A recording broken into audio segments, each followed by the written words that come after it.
You're cruising down the Ohio River, which borders the states of Ohio and Kentucky, and looking at Riverfront Stadium in Cincinnati, the site tonight for Game 2 of the National League Championship Series.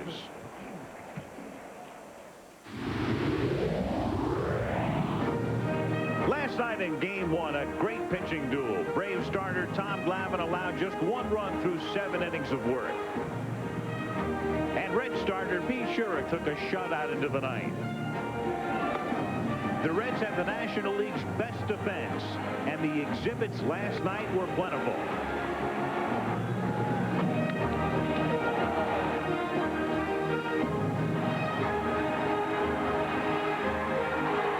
Tied 1-1, the game went into extra innings, and Mark Wohlers came out of the Braves' pen to strike out the side of the 10th.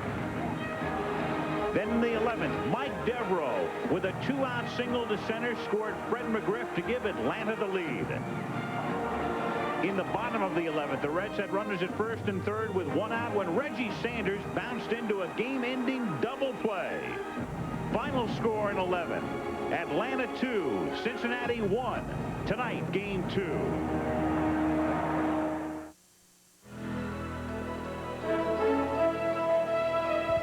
A gorgeous Indian summer day in Cincinnati. The temperature got up into the 80s. Right now it's around 70 degrees. Beautiful night. Game 2 of the National League Championship Series from Riverfront Stadium. The Atlanta Braves taking on the Cincinnati Reds. And welcome to Cincinnati, everyone. I'm Al Michaels. The Atlanta Braves try to go up 2-0 before an off day tomorrow and Game 3 in Atlanta on Friday, while the Reds try to square the series. Last night, Atlanta winning 2-1 in 11 innings. During the regular season, Atlanta won 25 games in its final at-bat, and then 2 more in the division series against the Colorado Rockies. But the big numbers last night, the important numbers, weren't 2-1. The important numbers were 36,762, which was the attendance. Unbelievably, around 18,000 empty seats in Cincinnati for a championship series game, and about the same story tonight as the Reds try to get even. And it's a critical game, obviously, because with 2 losses at home, Tim McCarver, to go down to Atlanta and try to win 4 out of 5 is going to be a very difficult task. Certainly critical for the Cincinnati Reds, because there was no yes in yesterday for Cincinnati, but there better be tonight. Because consider this, if the Reds lose tonight, they're down 2 games to nothing, and they have to face baseball's best pitcher in Greg Maddux on Friday. The starting pitcher tonight for Cincinnati, John Smiley, has had postseason experience, but it was not a good experience. 2 disastrous starts back in 1991. It's been said so many times in all sports, huge game, but this is one for Cincinnati tonight. And Maddux figures to win his 4th Cy Young Award. That will be official in November. He's the pitcher on Friday, and Jim Palmer, there's no bargain facing the Cincinnati Reds tonight when they come to the plate, because they run up against John Smoltz, who's not too bad himself. Certainly is, and what a luxury for the Atlanta Braves manager Bobby Cox. He gets to send John Smoltz in 11 postseason starts, 5-1 with a 2.39 ERA. And this year, the only National League pitcher to go 3-0 against the Reds. But the remarkable thing about last night's game, in my estimation, is that the team, that's the Braves, who actually were the last team in DPs, double plays in the National League, turned 5, an all-time postseason record. And I guess the moral to last night's game, Al, is very simple. It's not how many double plays you turn, but when you do it. And the last one came with the tying and winning runs aboard. So the pitching matchup tonight, John Smoltz against John Smiley, which provides the perfect transition to John Saunders. The Reds have an all left-handed rotation for a postseason. We saw Pete Shurik last night. David Wells will pitch Friday in Game 3. And tonight, the lefty John Smiley, who had no decision in Game 2 of the division series at Los Angeles last week, working 6 innings and giving up 2 earned runs and 9 hits. And here's tonight's Budweiser starting lineup for the Atlanta Braves. Marquise Grissom leading off in center. Mark Lemke at second. Chipper Jones at third. Freddie McGriff at first base. David Justice in right. Mike Devereaux, last night's hero, in left. Javier Lopez is the catcher. Rafael Belliard at shortstop. Jeff Blauser with a contusion on his thigh and a tender ankle, so he's out.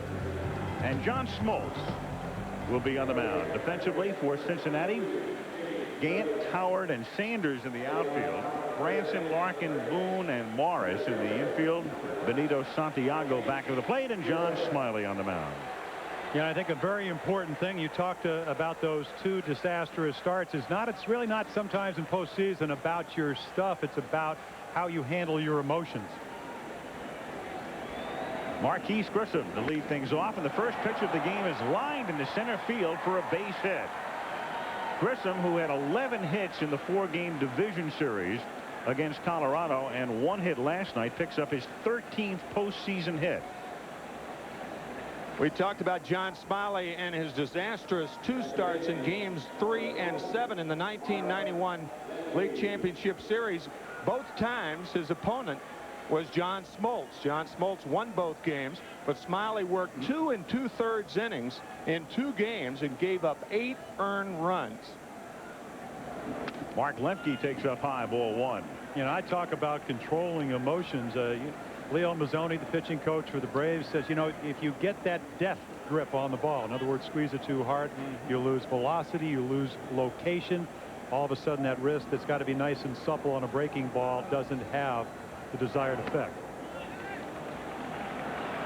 2-0 the count on the switch hitting Atlanta second baseman, who hit .253 during the regular season. Steps out, reading the signs of third base coach Jimmy Williams. Nobody out in the first inning.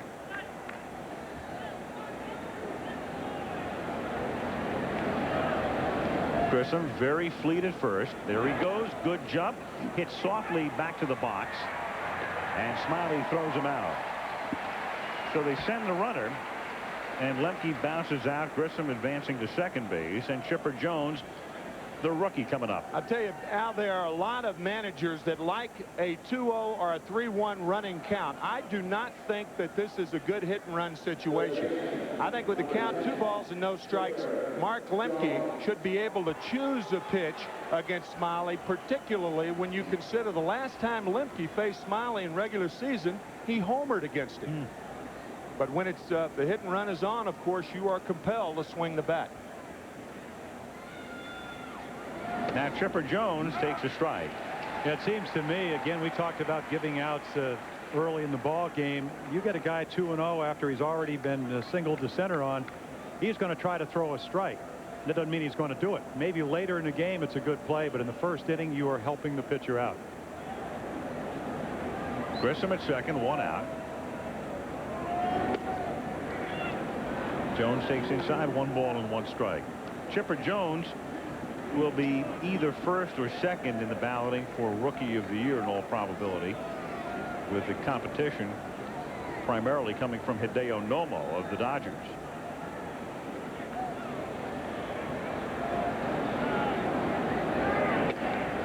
And that's in there. In my opinion, Jones should win it. Oh, yeah, no doubt about it. I think, and I'm not really one that thinks that a pitcher shouldn't be able to win a Rookie of the Year award or a Most Valuable Player award for that matter because he's a pitcher.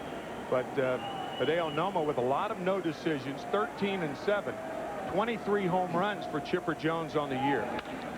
That's hit softly to shallow right field and will fall in front of Sanders for a base hit.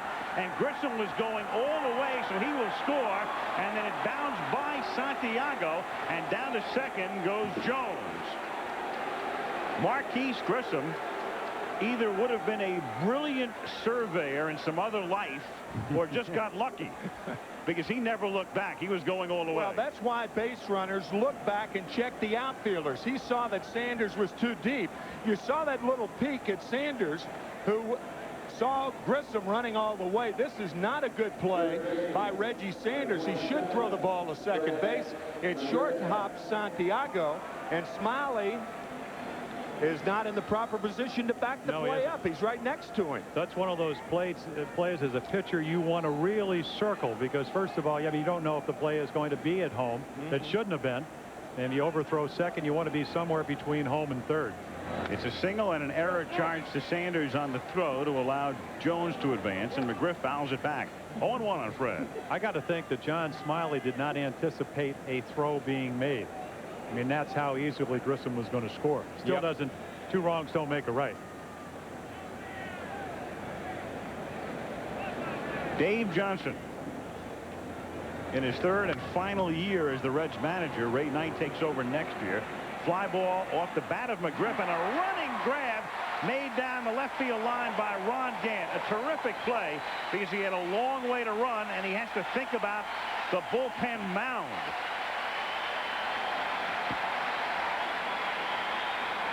I think that's one thing for the safety of the players that should be uniform throughout all ballparks. I do not think the mounds on which pitchers warm up should be in play, because they are very dangerous on a play like that. You're right, Al. That is what made that a great play instead of a rather routine play.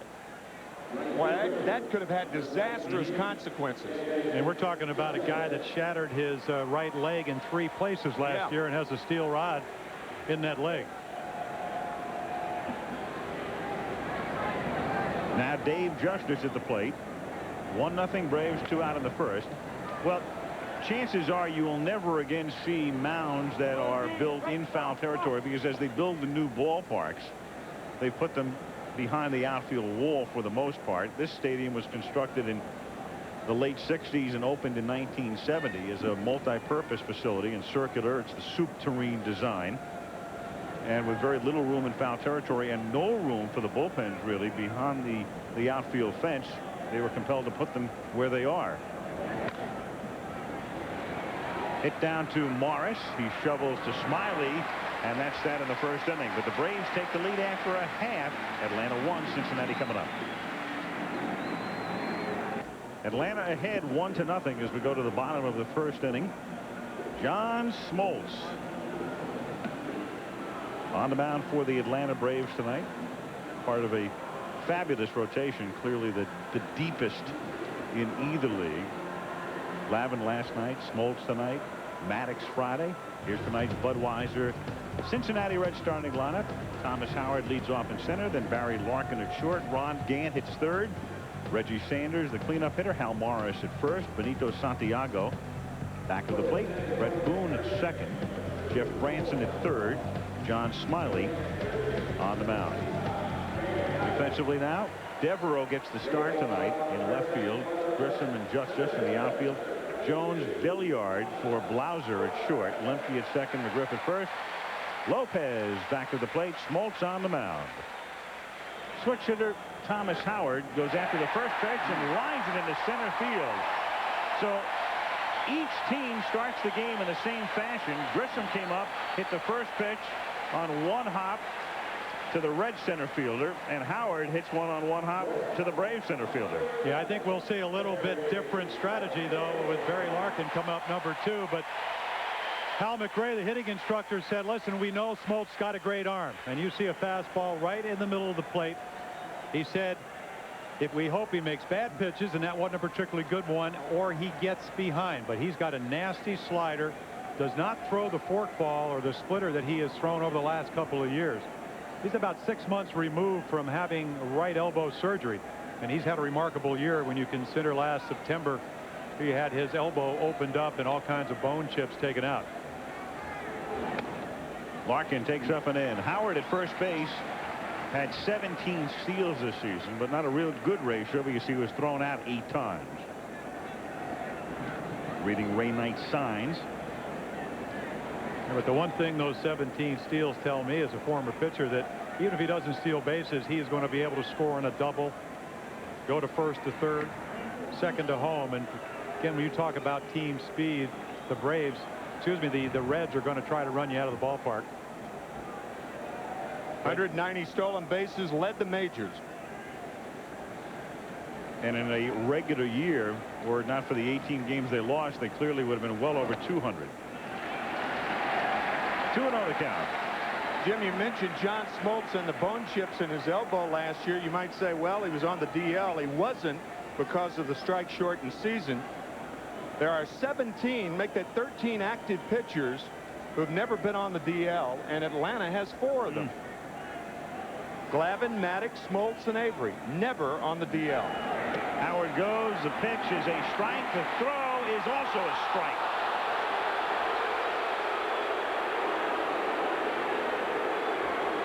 Javi Lopez guns him down. Well, Bobby Cox said you give this youngster a chance, and Lopez is in his second full year. And really, they do not steal very much off Smoltz. Only 14 attempts during the regular season. Quick release, good pitch to throw on, and a strong, accurate throw. Consider that 29 starts on the year and only 10 stolen bases against Smoltz. That's about one every third game. And only 14 attempts. That's amazing for a right-handed pitcher.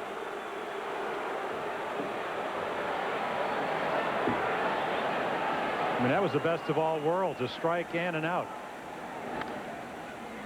Out of play, 2 balls, 2 strikes with 1 out on the bases empty in the bottom of the first.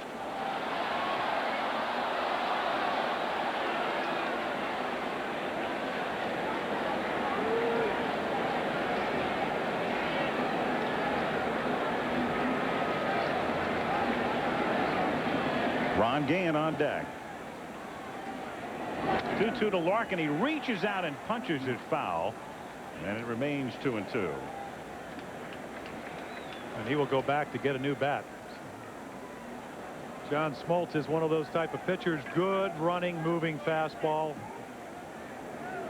Steve Lopez sitting away, and that ball down and away. That's the kind of hitter Larkin is. You make a good pitch, he will still get his base hits. That's how you hit 319. Or foul it off to stay alive. Well, I tell you, the hitting instructor, Hal McRae, was one of the best. I mean, he would eventually foul the good pitches off, work the count 2-2, 3-2. You'd have to give in a little bit, especially with George Brett hitting in front of or behind him, and he would prey on that pitch.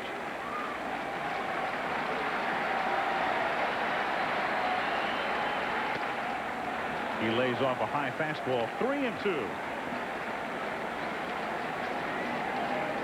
Al McRae played with the Reds, played with several teams, and then earlier in the 90s managed the Kansas City Royals, who ironically are now managed by the Reds second baseman's father.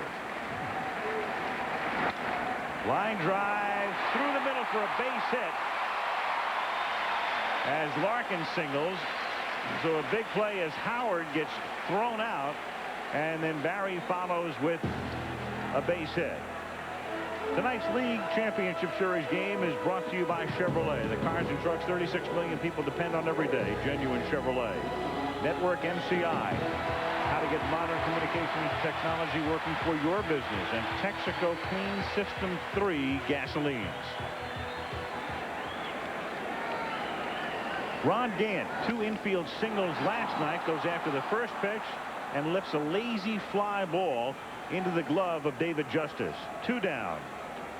It's funny how baseball works sometimes. Had Thomas Howard not been thrown out at second, Rafael Belliard is cheating towards second base, and this ball would have been a double play ball instead of a base hit for Barry Larkin.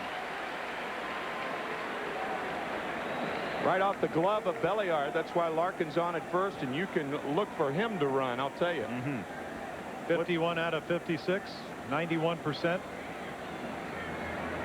Reggie Sanders at the plate, and the Reds need Sanders to get hot because Reggie hit a home run, a big one in game 2 in Los Angeles, but then struck out 5 times in game 3 against LA. Was 0 for 4, hit into a game-ending double play last night, and is 2 for 17 in postseason. I think the appropriate word that Davey Johnson, the manager of the Reds, used was anxious or over anxious. Reggie may be trying, after having a terrific year, a breakthrough year, trying to do too much. 1-1, and the numbers we just showed you indicate that in 34 lifetime at-bats facing Smoltz, he has struck out 15 times. Well, that's that slide ball, that slider that just, I mean, it is nasty. If he takes a good pitch with it, it will start in the middle of the plate and just run very quickly down and away from right-handed batters. 1-2. Now, he's stuck with his fastball so far tonight. He can just eat up right-handed batters. This is that fastball. Smoltz appears to be exploding that fastball both in and away from the right-handers. They're not catching up to it. 1-2. You know, it's an interesting point, Timmy, because in his last start in the division series, he got hurt on 2 sliders. Eric Young hit a hanging slider for a home run. Vinny Castilla of the Rockies hit another one.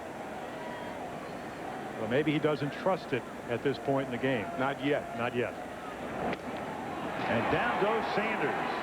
Now 2 for 18 in postseason play. Atlanta 1, Cincinnati nothing. Top of the second inning at Riverfront Stadium in Cincinnati on a very balmy evening. Game 2 of the National League Championship Series. The Smoltz-Smiley matchups in the 1991 playoffs. Game 3, Smoltz and the Braves winning 10-3, and in the deciding game, Smoltz winning that one 4-0. And you may remember that series, the National League Championship Series in '91. The Atlanta Braves went back to Pittsburgh, trailing 3-2, and Pittsburgh didn't score a run in Game 6 or 7. Avery shut them out in Game 6. Smoltz in Game 7, and that's what the Atlanta Brave pitching staff can do to a team. They can shut them down. Mike Devereaux foul tips it at the plate. That's the year that the Braves go to the World Series against Minnesota, and the 7th game goes to a 10th inning, and the Twins win their 2nd world title in 4 years.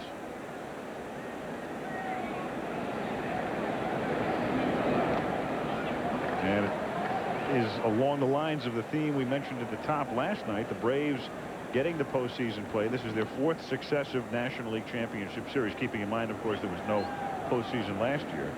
But they still have not won a world title. Hit in the air to right field, and Sanders has to back up and reaches up and makes the catch. Last night's star, Devereaux, lines out to right. 1 gone in the 2nd inning, and Javi Lopez comes up. You know, I talked to the pitching coach of Cincinnati about John Smiley, and we talked about Smoltz coming off elbow surgery in '93. Smiley with a similar problem, bone spur in his elbow, but he said he's a much more accomplished pitcher. And again, I mean, the numbers show that. Came up a little, cut fastball, great changeup, very much like Pete Schurik. Good breaking ball. He'll run the fastball away with 2 seams, ride it with 4. Hit down to short off the bat of Lopez, and Javi gone. Quickly 2 gone. Rafael Belliard coming to the plate. It's funny how both Ohio teams have the same predicament tonight. Right. The Reds at home, if they lose, would be down 2-0, going to face Maddox in Atlanta as you look at Ray Knight. The Indians, if they lose at Seattle and they did not score in the top of the 1st inning, would be down 2-0. They'd go home, but home to face Randy Johnson. Strike to Belliard, 0-1.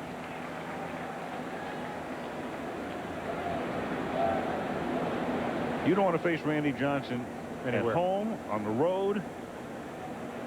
I mean, even though the Indians won 54 games at home, most in the major leagues, Johnson could negate that advantage in a moment. Johnson the other night, I keep thinking back to that 5th game in Seattle. He was like otherworldly when you looked into his eyes on the close-up shots. I mean, he was not of this earth that night. Ground ball, base hit into left field. So Belliard, playing in place of Blauser, who has the tender ankle and the contusion on his thigh, singles with 2 out here in the 2nd inning. Might think this is a harmless hit with 2 out and nobody on, but what this does, it clears the pitcher, so the leadoff batter Marquise Grissom can lead off in the 3rd inning. John Smoltz, 6 for 56 with no extra base hits this year. He's the poorest of the Atlanta starters as far as swinging the bat. That is the first postseason hit for an Atlanta shortstop. Blauser had been 0 for 10 and is in fact 0 for 10 at the moment, and Belliard was 0 for 5 until singling here in the 2nd inning. But in defense of John, as a former pitcher, he does have 3 lifetime home runs, just not in recent history. John, how can you take that pitch? That's not a strong defense. I know. I'm seeing that right now. I think he's in real trouble here. No balls, 2 strikes to count. Well, that's pretty good contact. Yes, we like that. Well, you know, it's funny, though. I mean, he does not hit that well, but Glavine, we saw, swung the bat well. Maddox, a pretty good hitter. Avery with a couple of home runs this year. And first thing Maddox ever said is he never got a lot of batting practice till he came over to Atlanta. So they do work on their hitting. And that's grounded down to short, and Larkin will do it himself, and that's that for Atlanta in the second. End of 1.5. Braves 1, Reds nothing. Braves 1, Reds nothing. Bottom of the second inning. When I see Hershiser, as is the case tonight, and the success he has enjoyed in postseason, keep thinking back to '88. Not what he did as a starter in the League Championship Series and the World Series, but we were all there at Shea Stadium. That fantastic Game 4, Mike Scioscia's home run in the 9th inning, turning that game around and the series around, and Hershiser came out of the bullpen. Unbelievable. That was one of the most remarkable postseasons a pitcher has ever had.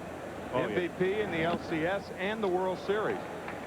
And that came on top of Hershiser ending that season by breaking Don Drysdale's scoreless inning mark. Right. As well. 59 straight in San Diego.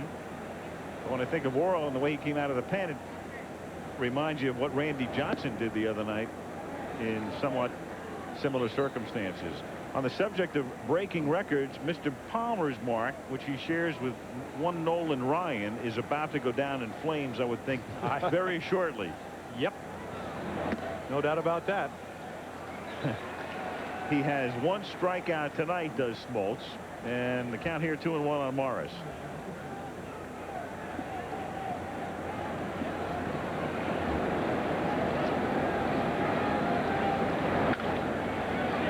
Softly hit into the glove of Chipper Jones. 1 down here in the second inning, and that will bring up Benito Santiago.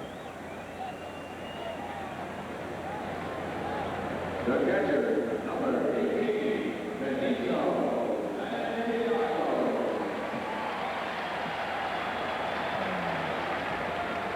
Benito Santiago, 1 for 3 last night. Hit .286 during the regular season.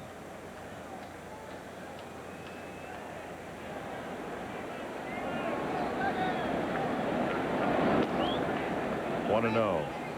Benito's been up for a decade, but this is the first time he's been in postseason play. And look at those numbers off Smoltz. And this is what Hal McRae talked about, hoping some of his hitters get a good hitting count.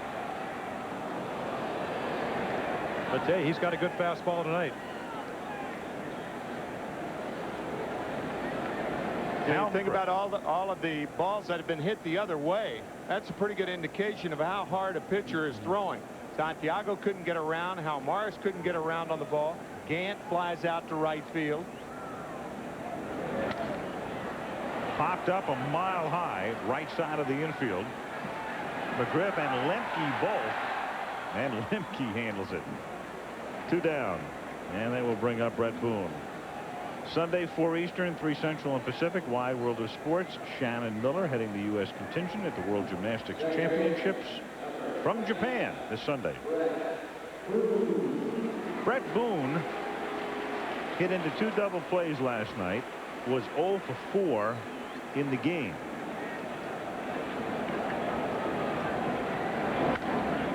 Oh and 1.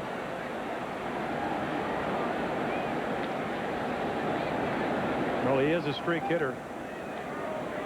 We saw that when we did the division play. 10 home runs in July and 98 at bats.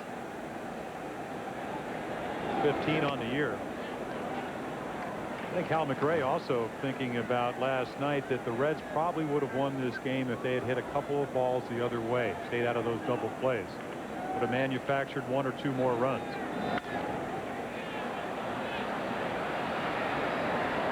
1 ball, 2 strikes on Boone. Reds had 3 leadoff doubles in last night's game and couldn't score a run on any of them. Brett Boone, the 3rd generation of Boones that has played in the major leagues. There have only been 2 3-generation major leaguers. Gus Bell, Buddy Bell, and David Bell, and then Ray, Bob, and Brett Boone. Grounded to short. Billiard takes care of him. 3 up and 3 down to the 3rd at Riverfront. 1-0 Atlanta. One of the excuses being bandied about for the small crowd last night was that it was a school night. But not for those kids. Another excuse by the Reds was that it was tall stacks here in the Cincinnati area. That is a reach. As Grissom swings and misses, the tall stacks are the river boats, and a festival that they've had from time to time here out on the banks of the Ohio. Very close to where the center field section of Riverfront Stadium would be. But another reason might be, as you take a look at Suspension Bridge, which is the actual name of that bridge, in addition to being generically a suspension bridge, crossing the Ohio River. As it's popped up left side of the infield, Barry Larkin is there. One down. John Saunders. The Indians and the Mariners flirting with runs. Manny Ramirez on first. Paul Sorrento at the plate. Hot smash. Tino Martinez has it. Down to Soho, who can't get it out of his glove, but still turns the double play, and the Mariners get out of the inning. It remains scoreless in the bottom of the second. Al, Jim, and Tim.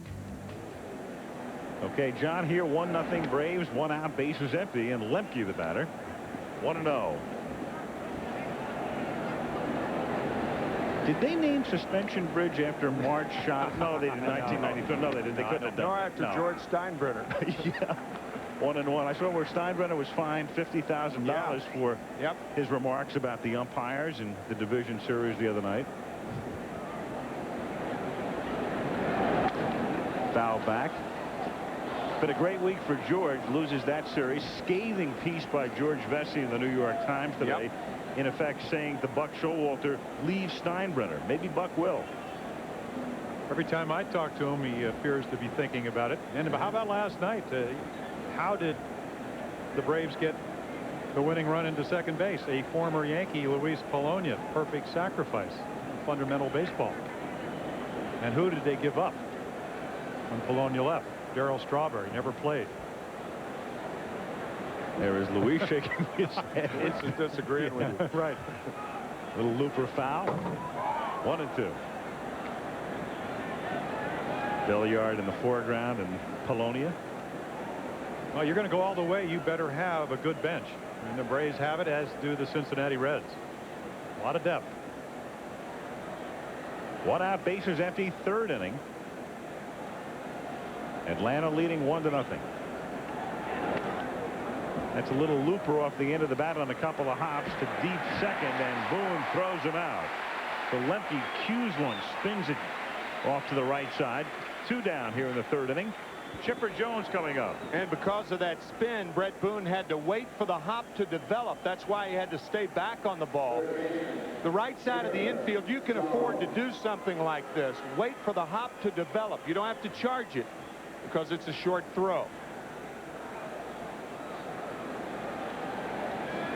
2 out, bases empty. Chipper Jones singled in the first inning. Strike on 1.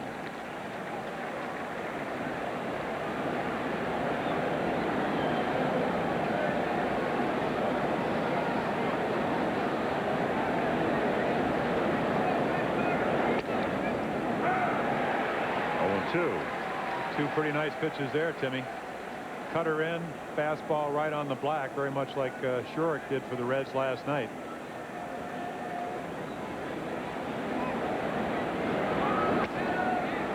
And where did that one miss? The plate umpire tonight is Jim Quick.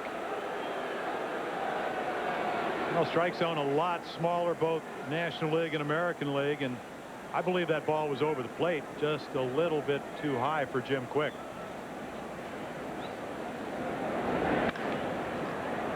Hit on the ground to Larkin. And Smiley sets him down in order. At the end of 2.5, it remains Braves 1, Reds 0. Cincinnati, Al Michaels with Jim Palmer, Tim McCarver, Frank Gifford, and Dan Deardorff. At all? I had to stop for a second. Your name again, sir? T-Mac, that's it. Davey Johnson. You know, Cincinnati has been a, that's a reasonable question. Where are you? But Cincinnati has been a very eventful city for Davy Johnson. You may remember that he was fired here when the Mets were playing in Cincinnati in May of 1990. And now, even if he goes all the way to win the World Series, he will also have to step aside. So Cincy has not been that nice a town as far as he's concerned. It's a done deal. Ray Knight takes over next year as Jeff Branson leads off in the bottom of the third. Branson, Smiley, and Howard, the 8, 9, and 1 hitters. Mark Lewis platoons with Branson. Lewis playing against the lefties and Branson against the righties. 1-0. Atlanta on top. John Smoltz has thrown nothing but fastballs so far. No changeups. Nope. No sliders. No splitters. Number 1. And there's another one.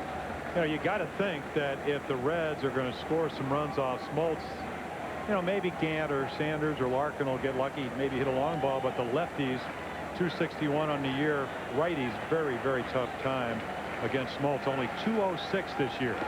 As a matter of fact, right-handed hitters over the last 8 years have hit 200 against John Smoltz. I mean, that's an amazingly low number. Anemic.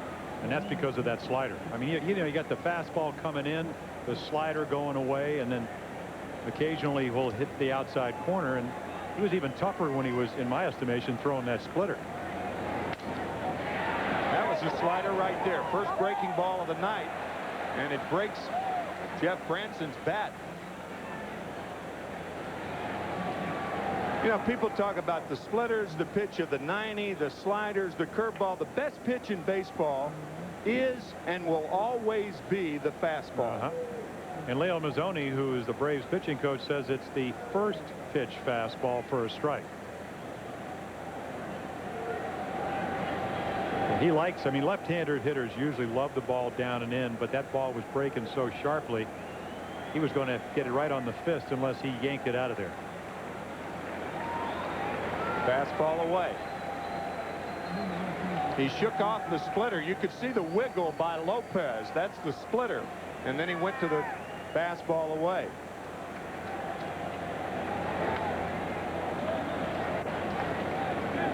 Some pitchers don't shake a catcher off. They'll stare a catcher off. They'll just stare at the catcher and not go into their motion until he changes the sign.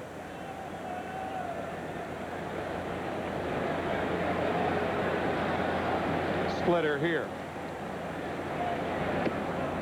3-2. What was it like when Bob Gibson would stare at you for It was very appropriate.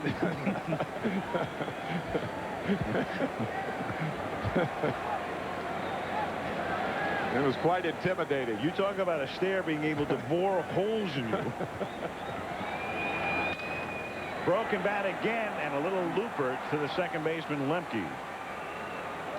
1 out. Again, that's the 4th broken bat through the first 8 hitters, and again indicative of how hard Smoltz is throwing. Either that or lousy Forrest. I think another thing to me is also great movement. You know, it's really hard to get a good read and get the ball in the good part of the bat. Smiley, little bouncer towards second. Belliard on the run. 2 down. So the first 2 Reds got hits, but Howard was thrown out trying to steal. Smoltz has retired 7 straight, and Howard coming up. Well, Rafael Belliard, 1 error each year over the last 3 years, and that's at about 212 games. So Blauser, who's the regular shortstop, struggling with the bat, injuries all year long, doesn't play, and you got a guy that's not going to hurt you defensively already with a base hit tonight.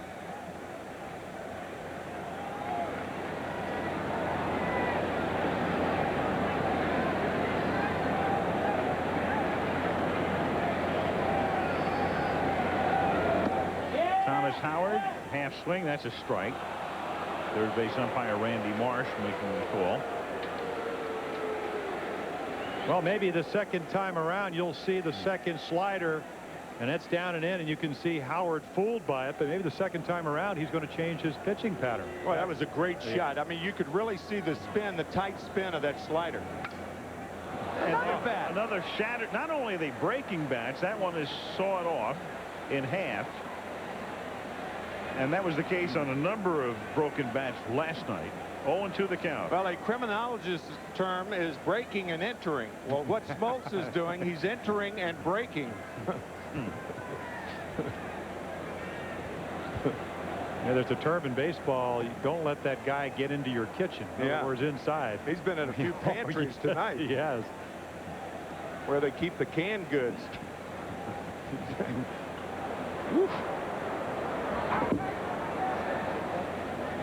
I do think it's the forest. Maybe. I'm beginning to believe it.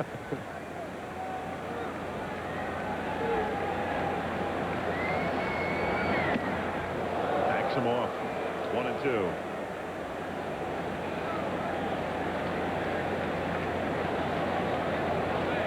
Two out, bases empty. Atlanta leading 1-0.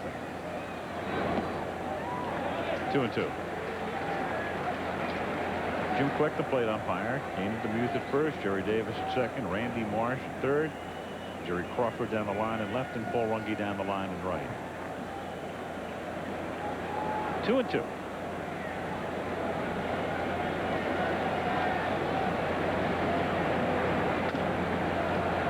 The other way down to Chipper Jones. 3 up and 3 down. Still 1-0 through 3, and we'll return to Cincinnati after this from our ABC stations. As we go to the 4th inning, the Braves getting the run in the 1st inning. Grissom led off with a base hit. Was running on a pitch when Lemke grounded out, so he advanced, and then Chipper Jones with a base hit to right field to score Grissom. Now McGriff to lead off in the 4th inning, fouls it off. 0-1. Our feature 2 of a kind, we like to compare players at relative points in their careers at about the same point. And Fred McGriff, as you can see, at age 31, Willie Stargell when he was 31 through 1972. Look at how those numbers stack up with each other. Gives you an idea of the types of careers people have along the way. McGriff and Stargell at the age of 31 putting up about the same numbers. I think it's very important to point out that Willie Stargell's in the Baseball Hall of Fame. Yep. 475 lifetime home runs. That's the kind of career McGriff's in the midst of. There's always a tendency, I guess. I mean, Willie had a tremendous career, but 20 years ago, everything seemed better. I'll never forget the Big Red Machine in its heyday in Cincinnati doing what it was doing, and still there would be some people in town who would say, oh no, you should have seen the Reds 20 years ago when Kluszewski was here and Post and Bell and guys like that. And now, of course, people are saying, well, the Reds are pretty good, but remember the team in the 70s? That's what baseball's all about, comparing one era to the other. That's what life's all about. Everything was better 20 years ago, right? Unfortunately.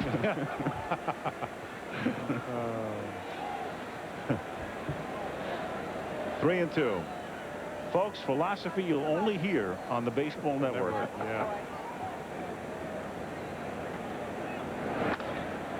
In the air to deep left center field, and Howard races all the way back and was there and then couldn't backhand it.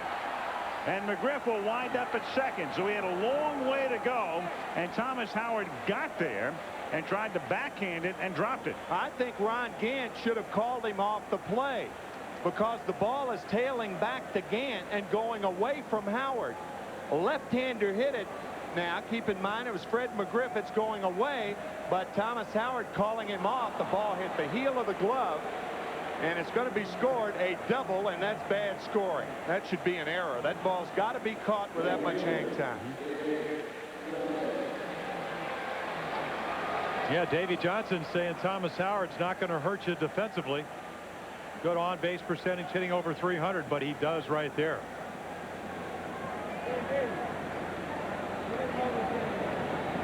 Dave Justice hits one down the right field line and right into the corner, and it stays in fair territory for Sanders to make the catch. And over to third goes McGriff. Justice hitting it right down the line. Didn't hook at all. And Reggie Sanders goes toward the corner where there's no room in foul ground and makes the catch. Big at bat for David Justice.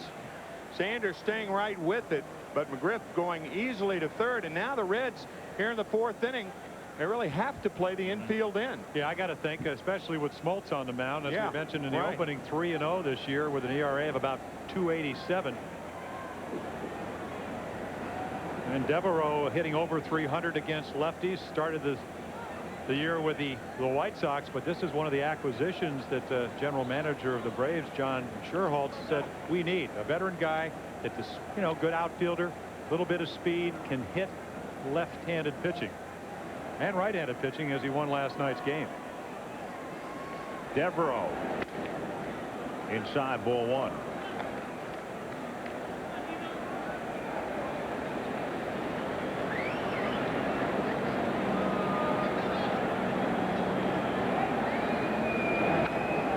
Swing foul, and the count 1 ball and 1 strike. They've said for years that on the artificial surface you don't have to play all the way in because the ball gets to you more quickly. And as you see, Barry Larkin about halfway. All the other infielders are in. Fred McGriff is not a fast runner, so Larkin feels that on a relatively sharp hit ground ball he can get it. 1 and 2. It's AstroTurf in is what it is. Right, that's right.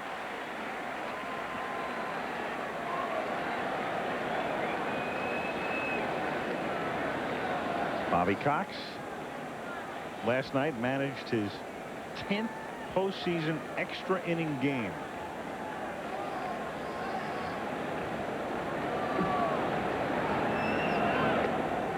Two and two. Smiley going for the K right here, right, Jim? Yep, 170 plus innings with 124 Ks. Fully capable of doing it.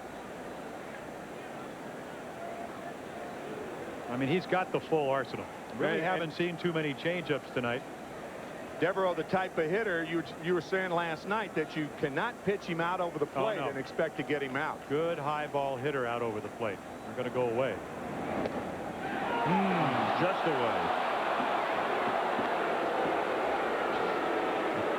It was close, Davey. That's the best analysis of that pitch possible.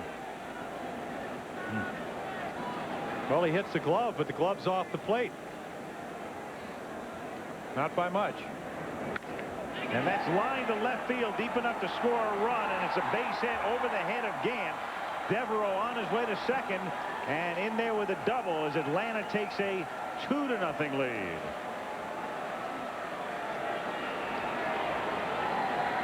Well, pitcher's worst nightmare. Trying to make a good pitch, need a pop-up, maybe a weak grounder, hopefully a strikeout, and you hang a changeup to a high ball hitter, and you don't get a good result. High circle change will find the outfielder circling, and that's what that one did, right up in his eyes, and Gant couldn't catch up to it. Well, the amazing thing about Mike Devereaux, he uses about a 36-ounce bat. And it seems that he's quick enough and strong enough to hit the ball out over the plate, but because of the bigness of the bat, also strong enough to kind of wait on the breaking ball, especially if you make a mistake. Lopez takes a strike. 1-1. 2-0 Atlanta in the 4th inning. And remember, the Reds go down to Atlanta for Game 3 Friday night and get Greg Maddux. Davey Johnson counters with David Wells, another lefty. Lopez, I guess the designated catcher is what we would call him for Glavine and for Smoltz, and the Reds will get busy in the bullpen with Dave Berba getting up.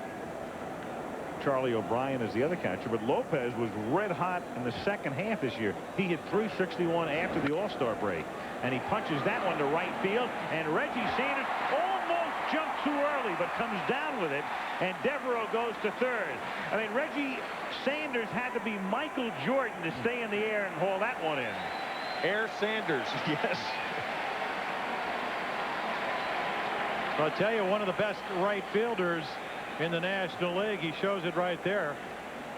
I'll tell you, hard to tell from up here. That ball could have knuckled. We know that most likely it might have sliced a little bit.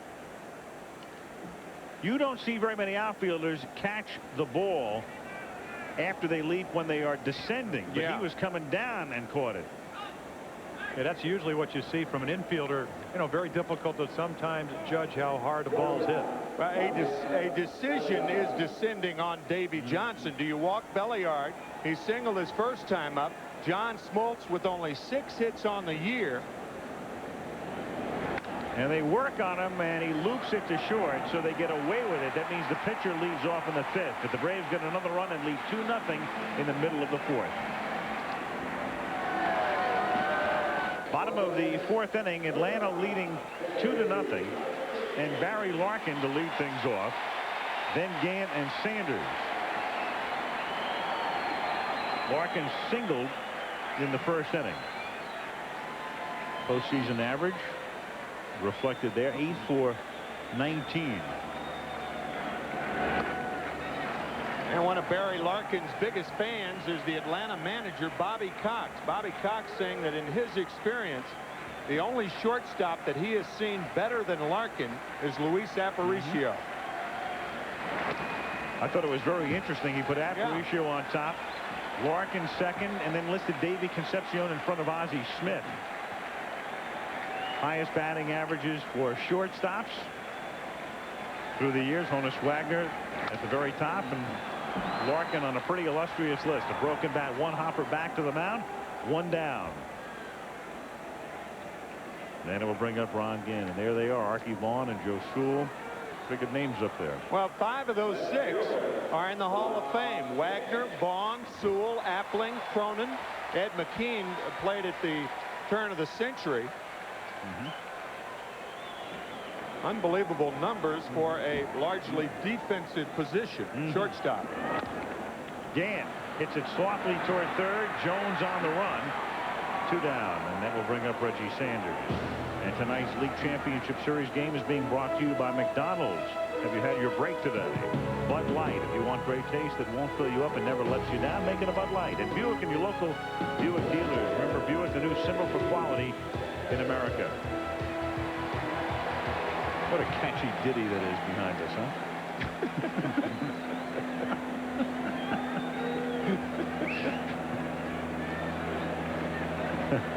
You better listen up. You won't be hearing that next year. 2 out, bases empty. Reggie Sanders at the plate. Ball 1, 1-0 the count.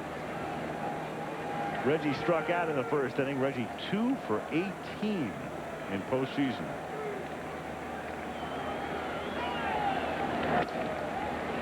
We talked last night about how a fastball pitcher should try to pitch Reggie Sanders above the hands.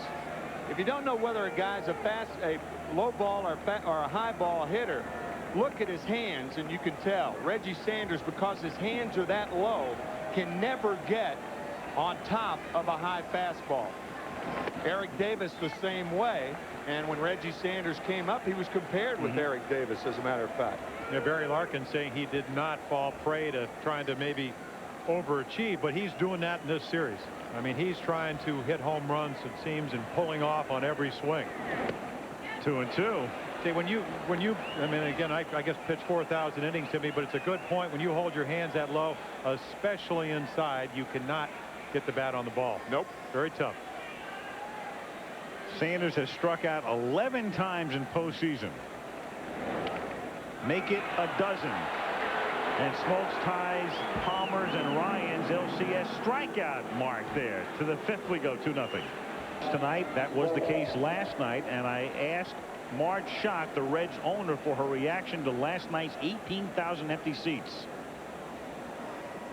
Well, I very seldom watch the games. You know, you get real pessimistic when you're in baseball and what you do and everything.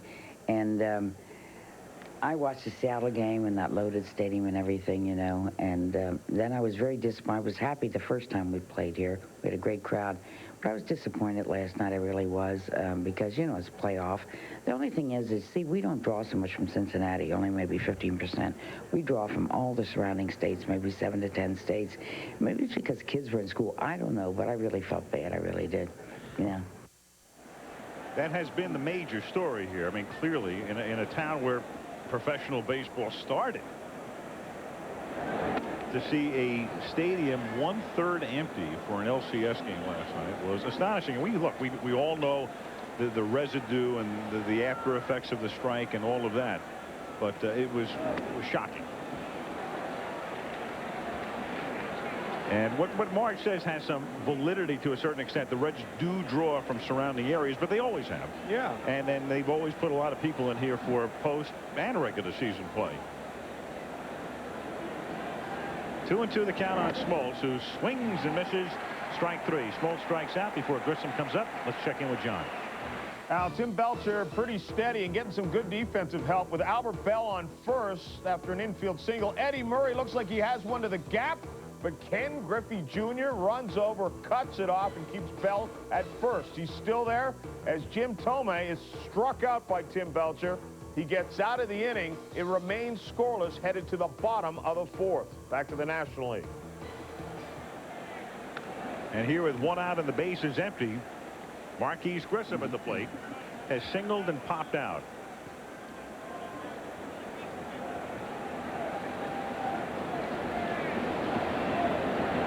Grissom, 13 hits in postseason play. High fly ball left field, playable for Gant, who backs up and makes the catch. 2 down, and that will bring up Mark Lemke. Yeah, you wonder what the effect of not having a full house will do on Cincinnati. A number that Steve Hurt gave us in the middle of the summer. Baseball, usually the home team only wins about 54%. Football's about 57%. Basketball 64%. But in Seattle, with 57,000 fans, I got to think you got a home court advantage. Home field, I mean, it is definitely got to help you. Well, it clearly helped the Minnesota Twins the 2 times they've won world championships. Right. In the 87 and 91 World Series, the home team won every game. And in 1991, the Minnesota Twins played 4 of the 7 games in Minnesota at the Metrodome. As they did in 87. Right. Same thing. Right. 2 out, bases empty. I mean, these are such strange times in baseball. 2/3 full last night and tonight. Braves owner Ted Turner is not here tonight. He was here. I don't know. Ted is on a business trip somewhere. He's got a lot going on with the Time Warner situation. But Ted could conceivably be in a city tonight that is not seeing this game. Grounded to short. And Larkin throws him out. So a 3-up, 3-down inning. Hey, Ted, it's 2-0 Atlanta, wherever you are. About 70 degrees in Cincinnati. It was real balmy this afternoon, but Dwight Smith looks like he's in Green Bay in December. One of the reasons is he's going to sing the national anthem in Atlanta Friday night before the 3rd game. So like Pavarotti, That's right. taking care of those pipes.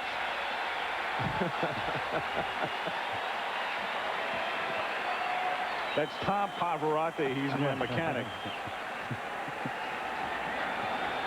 Hal Morris in the bottom of the 5th inning. Atlanta leading 2-0. And he hits it in the air to right center field. A long run for Grissom, but he gets there. A lot of people think Marquise is the best center fielder in the National League. I do. I think he's the best center fielder in baseball. We talked about it in the divisional playoff. I don't think anybody goes back on a ball better than Grissom. And for that reason, he plays very shallow. He had Morris because of Smoltz's speed. He had him shaded into left center.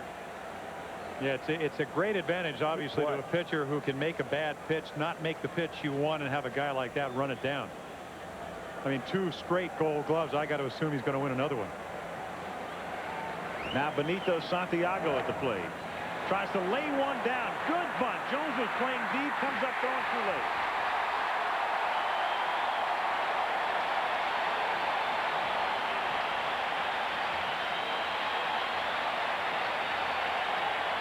Good play. Oh, yeah. Well, if you can't hit him, you better try something different. You look at the third baseman, you could see how far back Chipper Jones was. And as good an infielder as he is, former shortstop, he can't do anything but make a belated throw. Not a great bunt, but certainly good enough with good speed for Santiago to beat it out. Smart baseball. Smoltz had retired 12 straight, and only 2 balls had been hit out of the infield since the Reds started the game with successive singles. Now another bunt by Boone, barehanded by Smoltz, and McGriff can't dig it out. It rolls down toward the bullpen, and down to third base goes Santiago. What a play Smoltz made to come up with the ball. If he had thrown him out, that would have been an all-time classic. The problem was he reached the ball so quickly that he got the ball in the palm of his hand instead of the 2 fingers and threw it to McGriff like that. That's a palm ball he throws to first. Bouncing by Fred. Had that ball hit on the turf, it's a truer hop, and McGriff possibly could have caught it. So a throwing error on Smoltz on 2 straight bunts.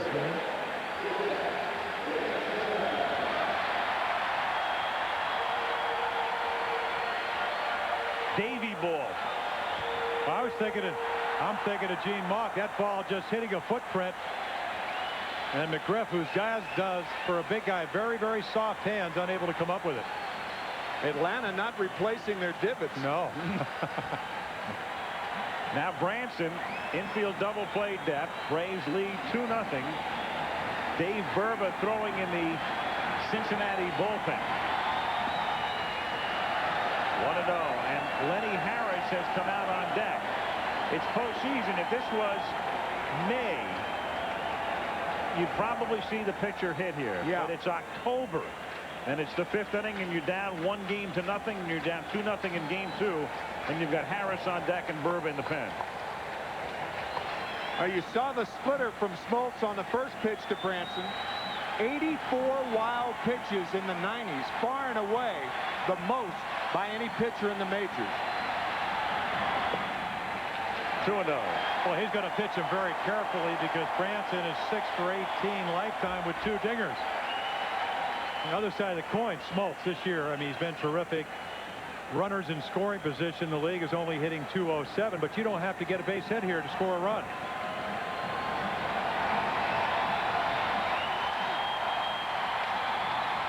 Broken bat, bouncer to McGriff. He's going to come home. It's a high throw, and Santiago had stopped. He had stopped, and thus is tagged out.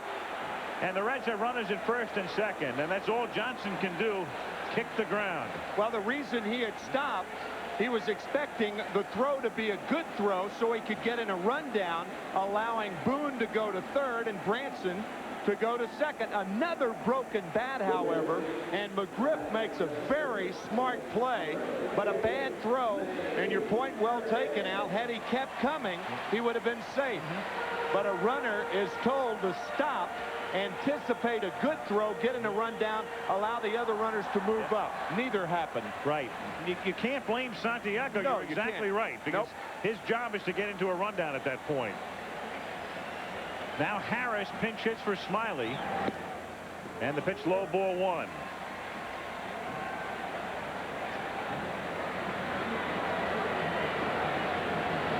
And those same numbers we told you, 207 in scoring position, applies with runners in scoring position and 2 outs.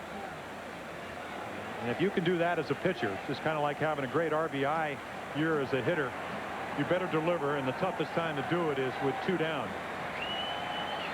1-0 the count on Harris.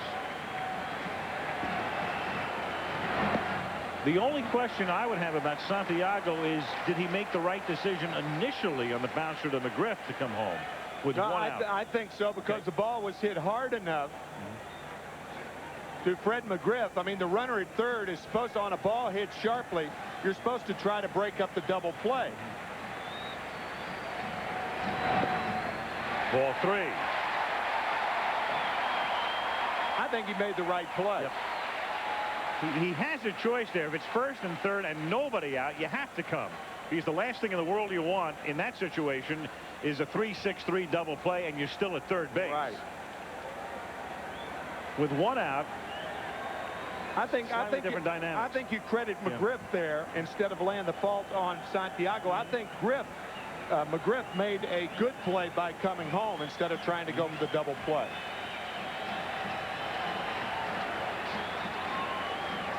I guess the question at 3-0, we've seen it all series all year long.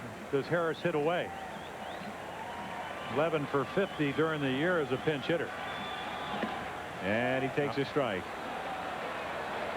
But you're right about McGriff, Tim. I'm thinking it's a funny thing, because your mentality as an infielder there with the infielder double play depth is to go for the double play. And a 2-run lead, right. not a 1-run lead. 1-run lead, you're more inclined to come home. That's pop foul and back out of play. So the count now 3-2. The runners will be going.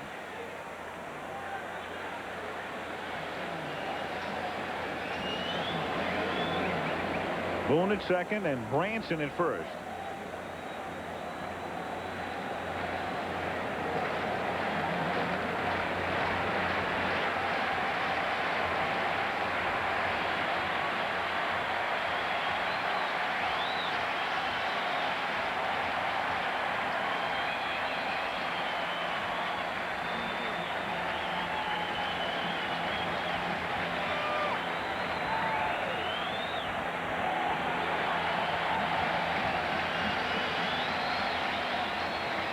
This often happens with a runner on at second base. A catcher will go through a sequence of signs, and when a pitcher doesn't want that particular pitch, a catcher has to go through another sequence.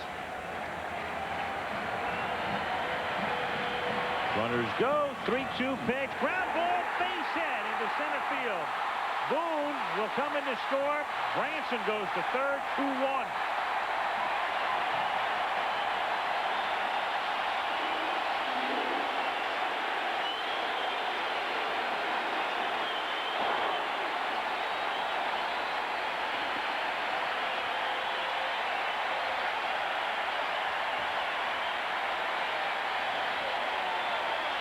Three-two breaking ball by Smoltz. Down, but right down in the middle of the plate, and Lenny Harris making Davy Johnson very, very happy. And you can see the intensity. Nothing like a 2-out hit to keep the rally going. Now to Thomas Howard, the leadoff hitter. High, ball one.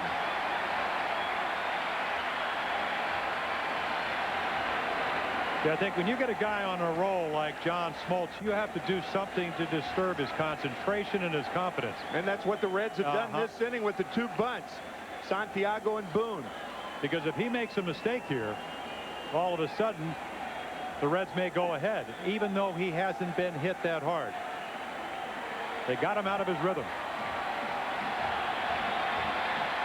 1-0 to Thomas Howard is fouled back. 1-1.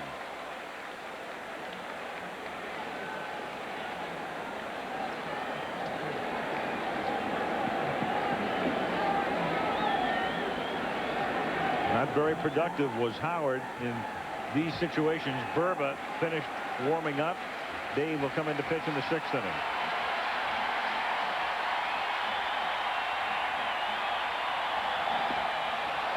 Two and one. Remember what we told you when Santiago was on at third base. 84 wild pitches in the 90s. He had 13 this year.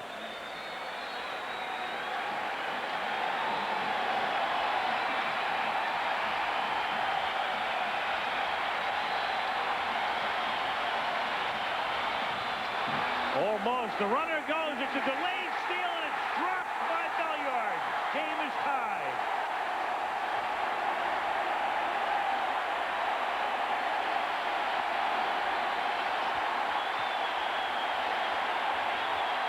On a 2-1 pitch, they pull off the delayed steal. With Harris running, the throw goes through. Belliard drops it. Well, because of the location of this pitch, Lopez should eat the ball. There's no way he should make that throw.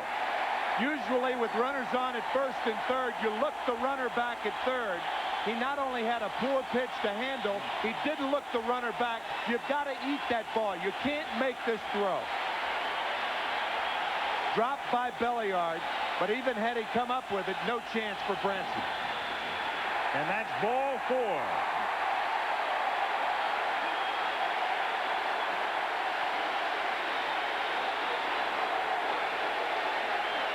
Jim, I think your point is very, very well taken. I think the reason the Reds have scored 2 runs in this inning are because of the 2 bunts by Santiago and Boone. Well, they changed everything, and I tell you, Leo Mazzoni is going to come out and say, listen, and there's Santiago with the first bunt. Leo Mazzoni, the pitching coach, is going to come out and say, okay, John, let's settle down. And that's all good and well, but he's going to have to get the toughest average hitter in the Reds lineup, and that's Barry Larkin. I mean, Larkin hit .319, and to get that low, he had to go 3 for 50 after hurting his right thumb. Otherwise, he hits about .360 this year. Think about this inning. 2 bunt base hits and then a double steal to score the second run to tie it. Branson credited with a steal of home. Right. It is the first time in National League Championship Series play that home plate has ever been stolen. And they've been playing these series since 1969. Barry Larkin with 2 out and 2 on. In fact, the only other time in an LCS game home plate was stolen was by Reggie Jackson at Detroit in 1972 on the play on which I believe he hurt himself so severely he missed the World Series.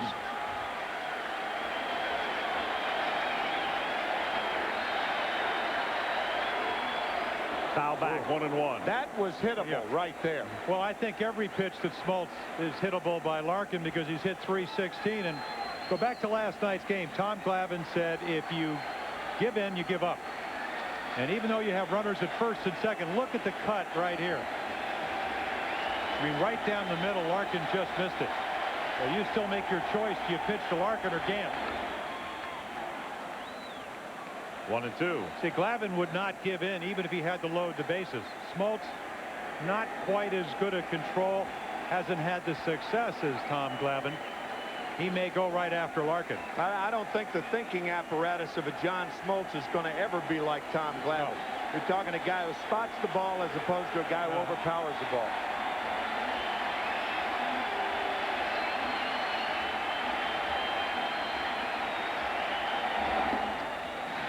Two and 2.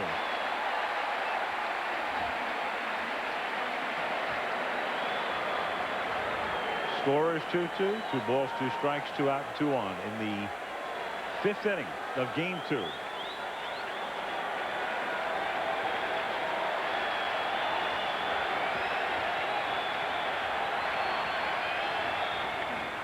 And that's grounded to Jones. His throw in time, and the inning is over, but the Reds get a pair to tie to the 6th and Cincy, 2-2.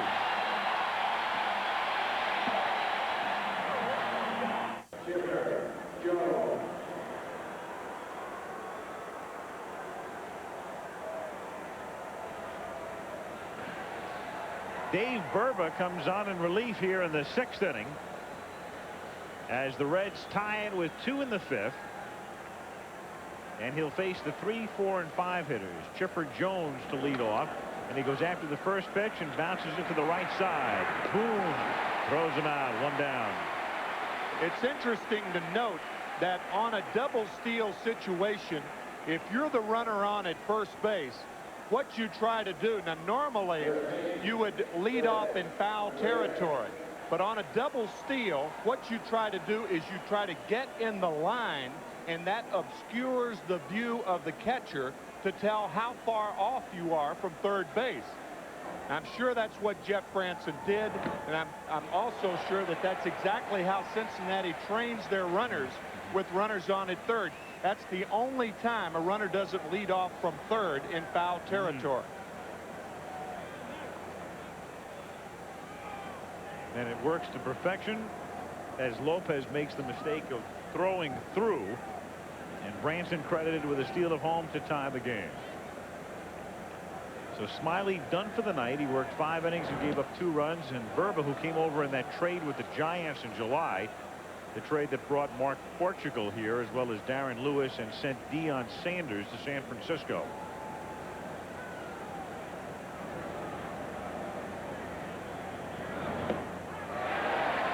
One and 2. Well, I'll tell you, Berber's got all 4 pitches, and Davey Johnson said not only can he start when he went 4-1, but he is going to be a key part in any stretch run as they try to get all the way to the World Series, because he can come in and get both righties and lefties out. A little bit of elbow problems after starting a bunch of games for Cincinnati, but talked to him yesterday, said no problem, and they've already told him he will be a starter with the Reds next year. Very happy about that. There's Don Gullett. He's done a wonderful job with this pitching staff. 2 and 2. When you play a team like the Braves, who are #1 in pitching, you forget that Cincinnati has come a long way. They are #4. Certainly helped by a fantastic defense that only made 79 errors. There's little Leo, pitching coach for the Braves. In the air to deep right center field. Howard goes back, leaps, and mistimes it. And in at second base pulls Fred McGriff with his second double. And so Howard raced over to left center on a drive an inning ago and dropped it, and then goes over here and just mistimes his jump. We have seen 2 mistimed jumps by Cincinnati outfielders. First, Reggie Sanders. He goes by the ball. The ball goes to the left of his glove in your screen. So it's going to be another double for Fred McGriff. And both of them, McGriff hit the ball to left center field. Both balls should have been caught. Now, granted, it's not a routine play, particularly the last one, but that ball's got to be handled. Howard platoons in center field as the first pitch is taken for a strike. Jerome Walton plays center these days against lefties, as was the case last night, but their best center fielder comes off the bench. That's Darren Lewis, who made that spectacular grab last night. And he's won a couple of Gold Gloves. And it's a tie game and too early to have him out there. 1-1. We were talking about it last night, the fact that the Reds are the best defensive team in the league, and they get even better when they have the lead, because they're then able to bring in Darren Lewis. And very often what they'll do is move Jerome Walton to left field and take Ron Gant out as well, as they did last night.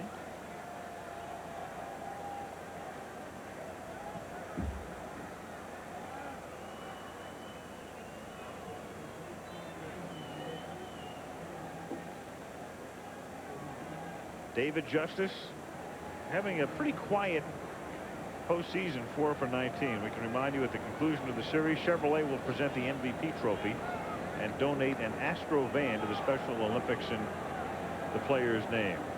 Last time there was a National League Championship Series was 2 years ago, and Philadelphia knocked off Atlanta, and Kurt Schilling, the Philly pitcher, was the MVP.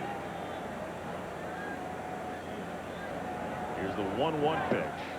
This is high, ball 2. You know, I talked to David. He dove for a ball back on May 6th and really hurt his right shoulder. And, you know, even though he throws left-handed, you say, well, you know what, is it still bothering? And it is. And he said it probably will not get better till next year. Said he cannot finish and let the bat go and let that right shoulder come up as high as he used to. Nice play by Santiago. That's a terrific play by Santiago, who has shown brilliant defense throughout postseason. The 2 great plays that he made against the Dodgers. This is a tough chance right here. Great play. Tell you, 3-1 to Justice. Justice 3 for 7 lifetime. You've got an open base, right-handed hitter, and I think you got to put him on, and that's what they're going to do. This is smart baseball right here. And then Mike Devereaux will come up, who has flied to right and doubled to drive in a run. And I'll tell you what, he is hurrying to the plate just in case Bobby Cox is thinking of putting Klesko in. And I don't think he'll do it, because I don't think he want to hurt his defense in the 2-2 ball game.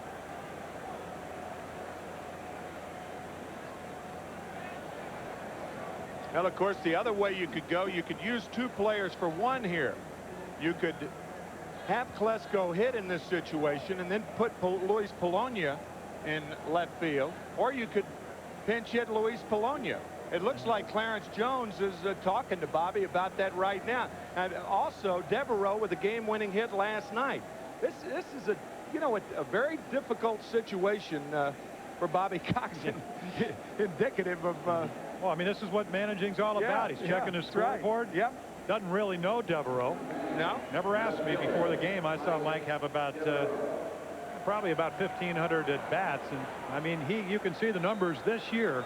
I think a lot of that has to do with his work with Walt Reniak in Chicago. Made him a better hitter against right-handed pitching. In there. But he's got a little bit of a hole from a right-handed pitcher down and away, and we'll see if Burba can get the ball there. A lot of double plays Devereaux has hit in over the years if he has to reach for something low and away. Instead, he comes inside. That hole, folks, by the way, is universal. Yes, it is.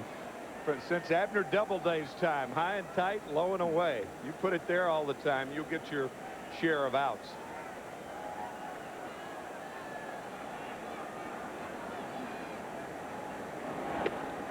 Low and away. Just missing.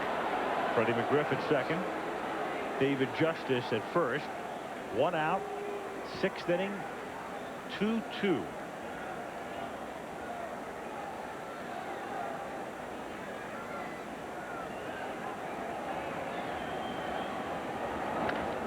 And that's grounded to the left side, shoveled by Larkin to Boone, and back to first. They turn it.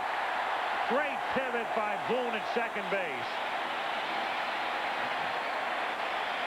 6-4-3. Devereaux gone. And so are the Braves. It remains 2-2.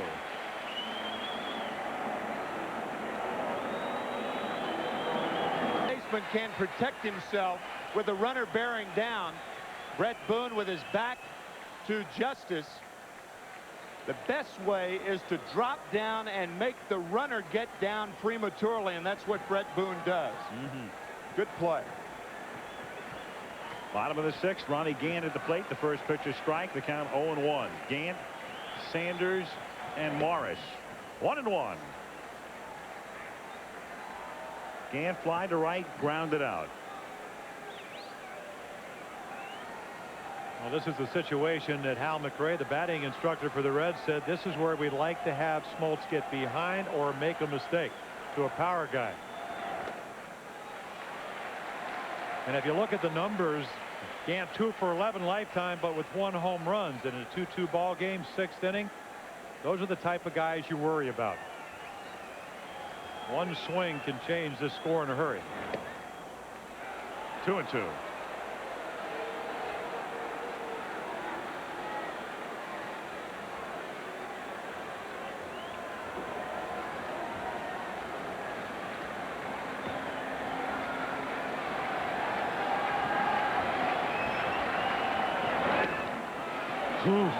Ball 3.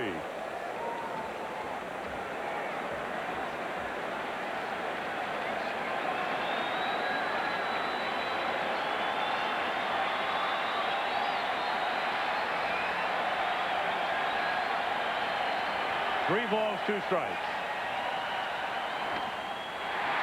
In the air to right center, but there is Grissom, and he makes it look very easy. Got a great jump on it. 1 down, and now Reggie Sanders mired in a horrific slump. The irony is he's 2 for 19. He has struck out 12 times in postseason. However, he may have gotten the biggest hit of the division series against the Dodgers. In that second game, Ismael Valdez looked great at the outset, had retired the first 11. And then Chad Fonville made the error, and Sanders deposited the next pitch over the fence in center field at Dodger Stadium. And that was a huge play in that series. He hit a high curveball, but it seems tonight Smoltz has just been pounding him with fastball. 1-1. I mean, if you just watch his swing, you will see the head pull off. Good pitches on the inside part of the plate, and his chin and eyes just pulling off the ball. since that home run at Dodger Stadium, he's 0 for 12 with 9 strikeouts. The irony is that was not only a home run. I mean, that was a BB shot. That was one of those bang, bang. Center field. Right. First bang hitting the bat. The next bang was hitting a pole beyond the center field fence. Big Bang Theory. Yes, 2-2.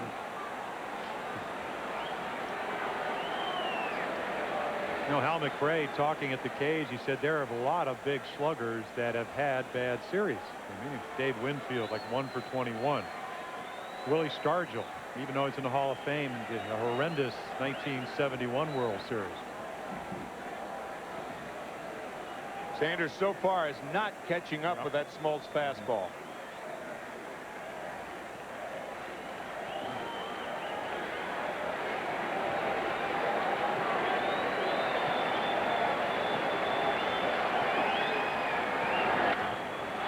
On a hop and fielded by Belliard, who stays with it, but Reggie can run and beats it out. That just ate him up. Well, he went to the breaking ball. Sanders hasn't touched the fastball all night. He hits a little low rocket to Belliard. I mean, that was a tracer. Belliard aptly named. He fell on his belly, didn't he? That ball appeared to knock him into left center field. Yeah. I mean, that ball was scorched. So if you're Smoltz, you give in to by throwing the breaking ball. You got a guy at first with 36 steals during the regular season, a left-handed hitter that, even though he hits it all over the field, can pull the ball. Good hitting situation. Well, you want to steal. If you're going to steal with the left-hander up, because the catcher can't see the runner at first as well. Al Morris takes outside. Right now's the pitch to go on. If you wait until Santiago comes up, then Lopez would have a better view of the runner at first base. Much tougher for a catcher to throw with a left-handed batter at the plate.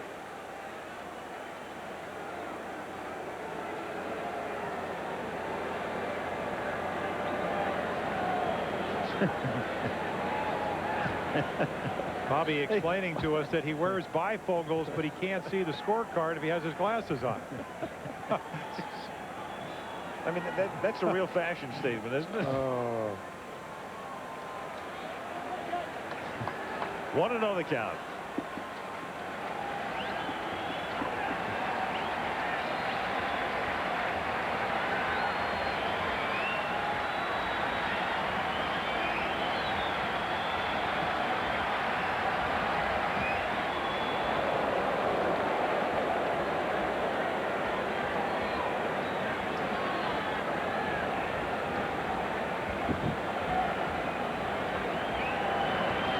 Sanders had 36 steals during the regular season.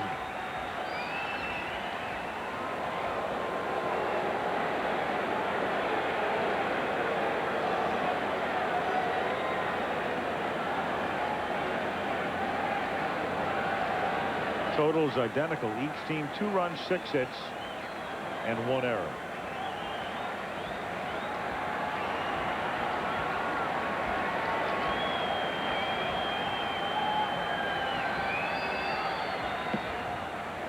Ball 2.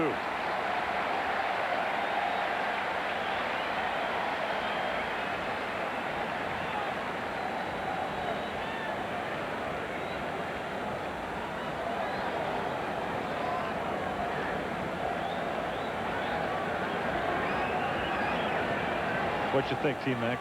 Well, the Reds ran in the first inning with a count 2-0. I don't know. They could go either way. Do you let Hal Morris choose the pitch and then run? I think that's the way I would handle it. Especially when he's hitting .357 lifetime off of Smoltz. You would think that's the way they'd go. And this is what Hal McRae said. We want Smoltz to get behind the right guys, and Morris most likely one of the right guys because he's hit him well.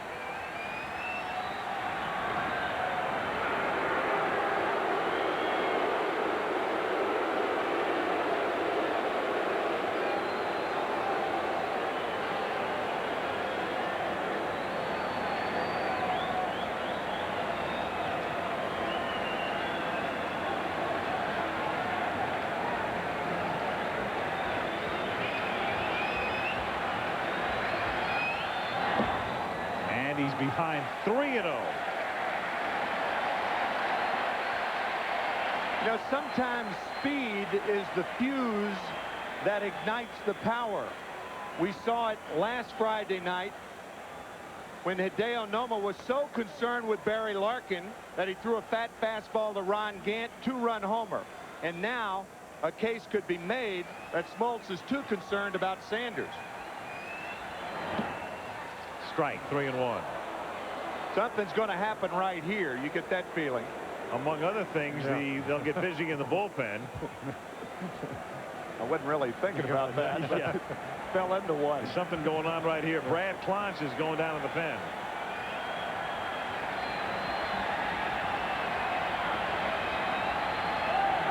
Sanders goes, and it's driven to right field, and it's caught by Justice. And Sanders has to race back to first base. But you're right, speed got power right there, but just not enough power. He got on top of the fastball and couldn't get the lift necessary to hit the ball out of the ballpark. Sanders running a fastball and a free swing. That's how hitters talk that 2-0-3-1 pitch with Sanders running. Once again, the speed being the fuse that ignites the power, just not deep enough.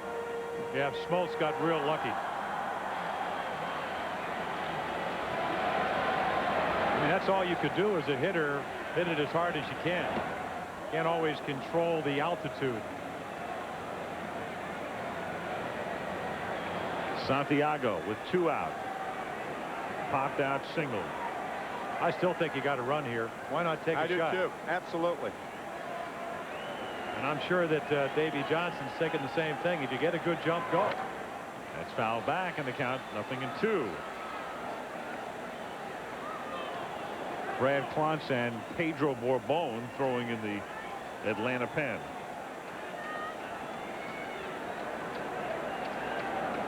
Borbon, the lefty.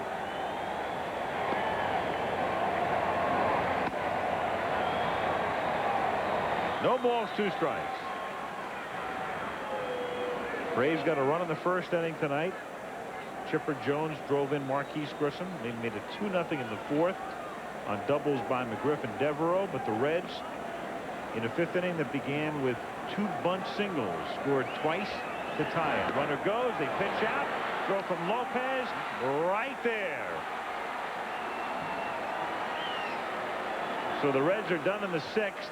Still 2-2 at Cincinnati, and will return with the League Championship Series after this from our ABC stations. Cincinnati, Javi Lopez starts the 7th inning. And Dave Burba out in front, no balls and 2 strikes. Lopez, Belliard, and Smoltz. Game time 2-2. Total is identical, 2-6-1. Lopez has grounded to short, fly to right.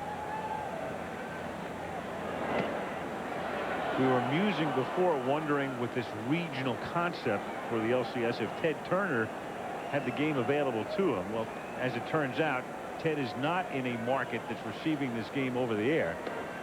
But how dumb do I have to be to think that Ted might not have access to a satellite transmission? So Ted has called, we understand, to say he is watching the game from New York. No doubt on, I would guess, maybe satellite F1 transponder 6, which is the integrated feed from Denver's ABC affiliate. Just a guess. 2-2. Not pay-per-view. No.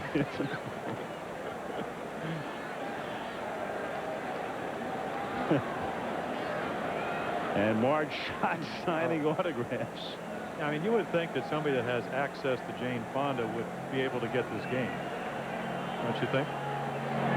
Well, that's I'm speechless. I'm speechless in Cincinnati.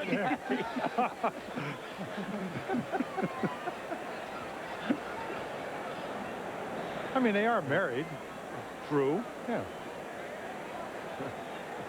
Again, folks, information you'll only hear on the Baseball Network. 2-2 is hit foul off to the right.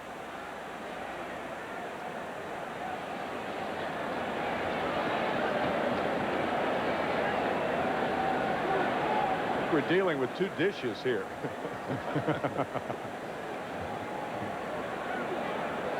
Boys, I'm out of here.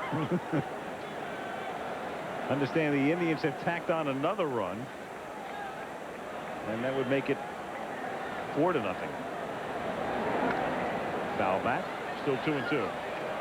We talked about Reggie Sanders not catching up to that high fastball. Burba throwing that high fastball right by Javier Lopez. Yeah, he's just trying to do what we talked about. A lot of good hitters is that you can't hit some pitches, foul them off till you get a better one to hit. But Burba at 94 miles per hour, I mean, he can get it up there. You start swinging at that pitch, you're not going to make a whole lot of contact. Fouled away again, still 2-2. Jim, you talk about it a lot, and it's a very good point about speeding up a hitter's bat. If he can't get on top of that pitch, why throw the slower breaking ball and allow the bat head to be extended? I think you got to go real slow, and that means either a big curve ball or maybe a fork ball or something off speed, a changeup, but not a slider. Grounded down to Barry Larkin. 1 up, 1 down. Here's Belliard. First, here's John. Al, you mentioned the 4th run. Here's how it happened. Tim Belcher struggling as Sandy Alomar sends this one down the left field line. Vince Coleman can't find the handle on it, chases after it. Alomar winds up with a triple. It allows the slow-footed Sorrento to score from first. 4-0 in the 6th. Back to you. Here, 1 out and the base is empty, and Rafael Belliard, who has singled and popped out.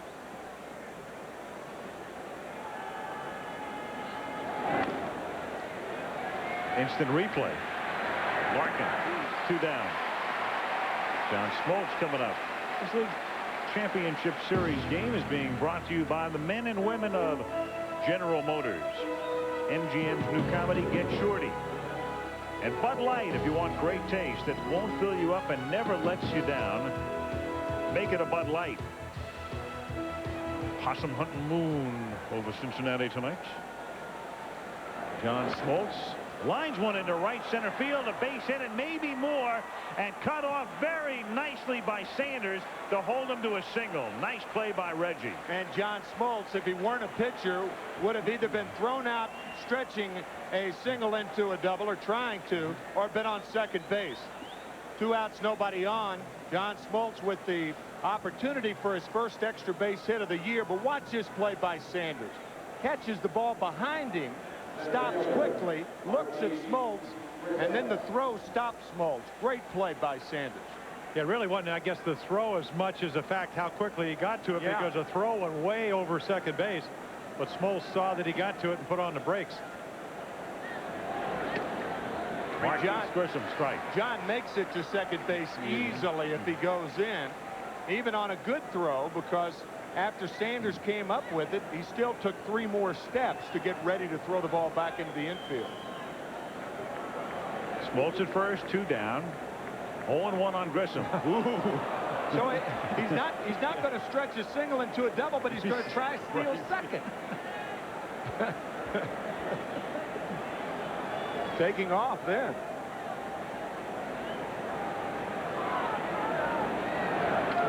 That's fouled away, and the count 0-2.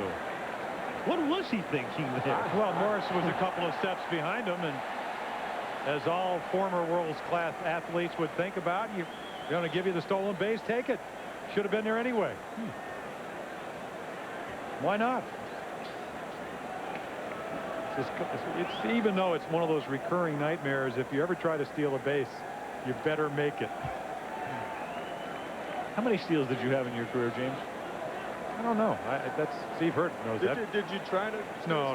I used to pinch run a lot early in my career. That's true. Yeah. Then I got good, and they didn't want to get me hurt. But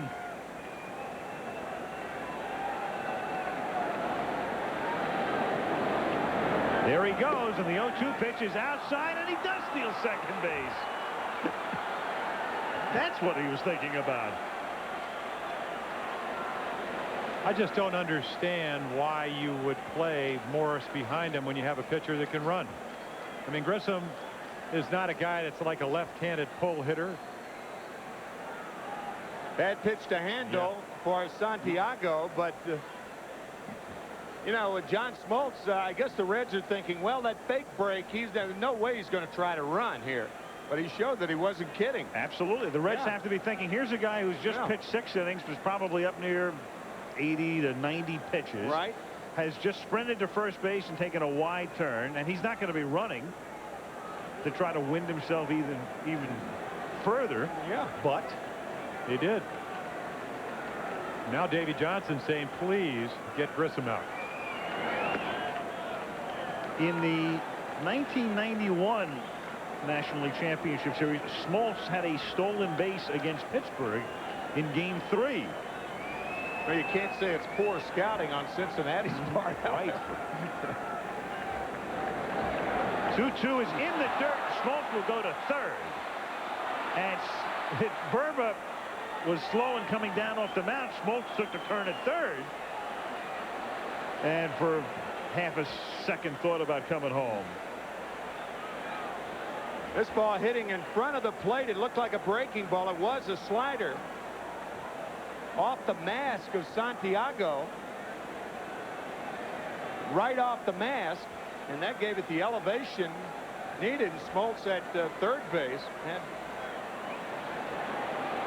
aims on coming home. So the go-ahead run is 90 feet away. The count on Grissom is 3-2. On deck is Lemke. And it's ball 4. Runners at first and third with 2 gone in the 7th inning. And Lemke coming up.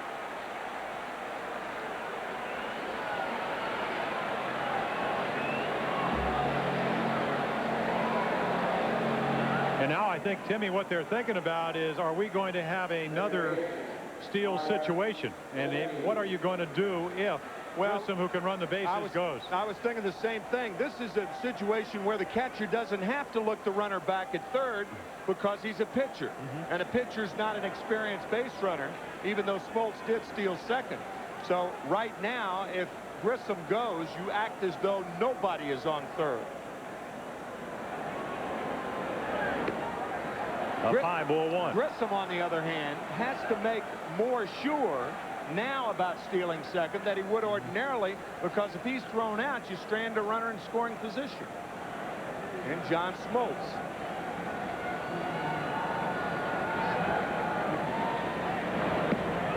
Lemke's one of those guys whose numbers will not dazzle you, but then when you really break them down, he's played a lot of postseason games in his career. And with runners in scoring position, he's hit .353 in postseason. Well, he's a pest. He's a pest. contact hitter that knows that doesn't want to hit the ball in the air, wants to hit it on the ground. And on turf, that's dangerous. And it's 3-0.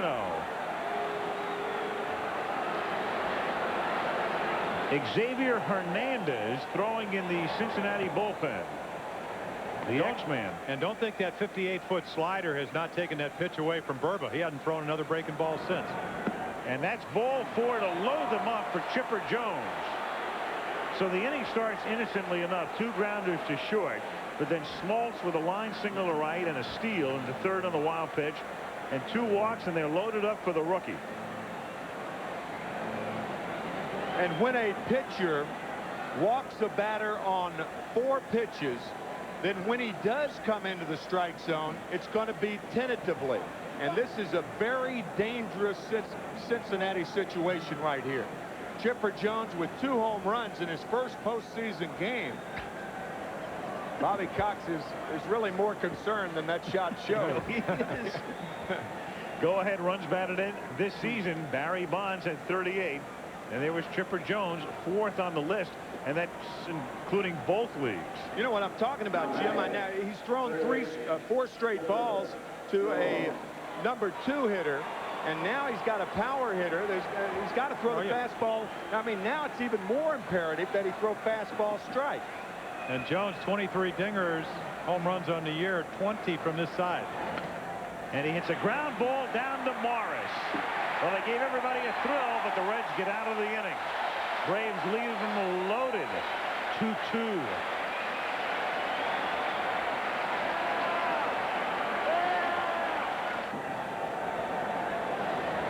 And back here in Cincinnati, we go to the bottom of the 7th inning. This is a series that a lot of people thought would go 7 games. And it may very well go 7 games. The first game very tight. This one as well. And I think the way the games have been going are about the way everybody thought they would. That pitching would dominate, and so far it has. That's right. I always wonder. I mean, it's the age-old adage: does good pitching stop good hitting? And in this series, so far, it has.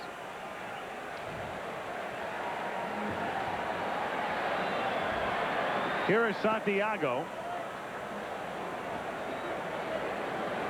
Leading off in the bottom of the 7th inning, Santiago, Boone, and Branson.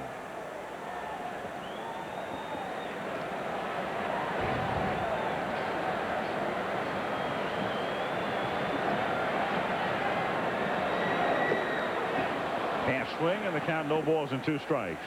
Tie ball game. Late innings. Chipper Jones off the line at third base. That's because Santiago is not a pull hitter, and Smoltz is still throwing hard. 1-2. And that's the way you should play. I mean, what it comes down to is that if you're Bobby Cox, you're planning on your pitcher making quality pitches on the outside part of the plate. And Smoltz, over the recent years, has been able to do that. Well, you remember that great play that Jones made in game 1 of the divisional series against Colorado. Ball hit by Galarraga. He actually took 2 steps toward the line because Jeff Blauser had told him a changeup was coming. So he's very mobile down at third. Reaches out and hits it softly to center field.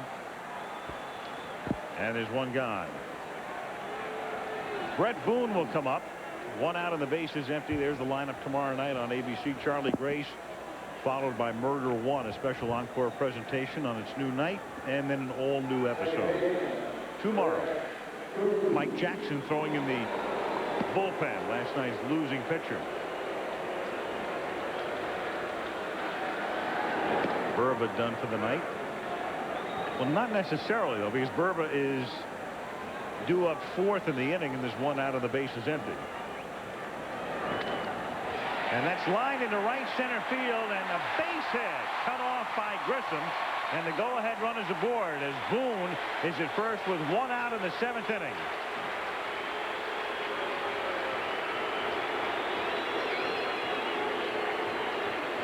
Brett Boone's tutor in Seattle was Edgar Martinez, and Edgar Martinez would have been mighty proud of that approach right there, James. Oh, yeah. Well, Edgar, batting title in '92 and again here in '95. All he has to do is be healthy, and he seems like he can win a batting title. But what he taught Brett Boone is use the whole field, and Boone didn't do that last night, hitting the double play twice. Jeff Branson takes in the dirt. Eric Anthony has come out on deck to bat for the pitcher.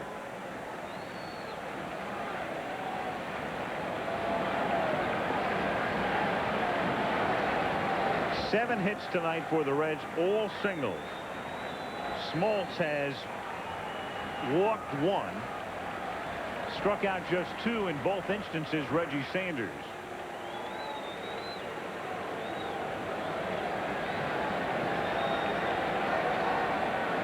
Davey Johnson does not like the hit and run with this ball club, but if he does hit and run, it would be with a guy like Branson. Santiago would be another hit and run hitter. He says his players, you either steal or you hit. The hit and run is not really part of the agenda of Davey Johnson and the Cincinnati Reds.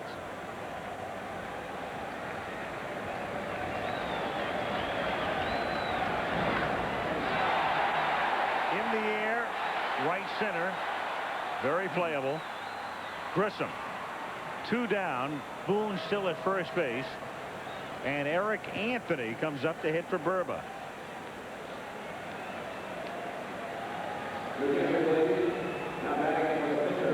Eric Anthony became a papa a couple of days ago. His wife gave birth to a son in Houston. Well, he'd like to pop one here. Yeah, wouldn't he? Would. And he flew back yesterday and arrived just as the game was starting. Yep, a papa shot right here would do it. And he can do that. He pinch hit last night and struck out facing Mark Wohlers. 1-0. Well, he's got a long swing. I mean, you speed up his bat. We talked about speeding a bat up. A lot of the scouts saying he's got a slider speed bat. But if he catches one, he can hit out anywhere. Long swings are low ball hitters. Usually, you're right. Short swings, high ball hitters. Long swings, low ball hitters. Because if your swing is long, you can't get to that high fastball. And that's why Smoltz started him off with one.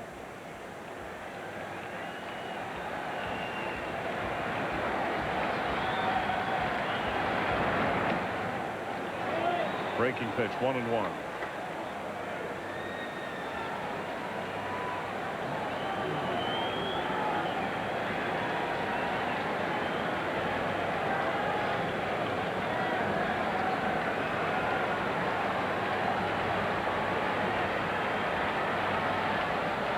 Well, this is where you have to pitch, and as far as I'm concerned, you go back to '91. That's where Smoltz learned how to be a pitcher. 2-11 the first half. Told Greg Olson during the All-Star break, I'm going to turn the season around. Went 12-2. Jack Llewellyn, who is the psychologist for the Braves, talked to him about thinking about winning instead of losing. And if you want to pitch in the 7th inning, American or National League, you got to pitch. You can't throw, because this is crunch time. You lost a little bit. Can't afford to lose your concentration. Maybe your breaking ball's not as sharp. You have to make good pitches to win. That's his 101st pitch of the night, and it's 2-2.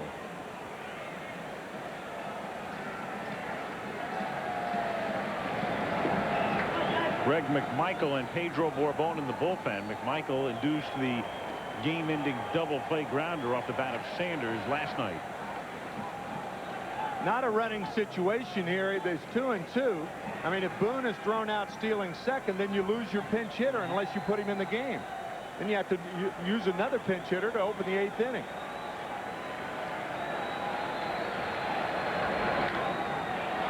Lifted down the left field line and curling, and it is just foul.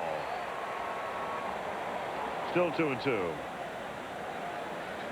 Again, every time you hit one in that area at this ballpark, look at what you have going down there. 2 pitchers, 2 catchers, 2 umpires, a coach, a ball boy, a cop, and a security guy. Outside of that, nothing's happening. It's like a pop-up at an apartment store. And 2 bullpen mounds and a fence and bunting.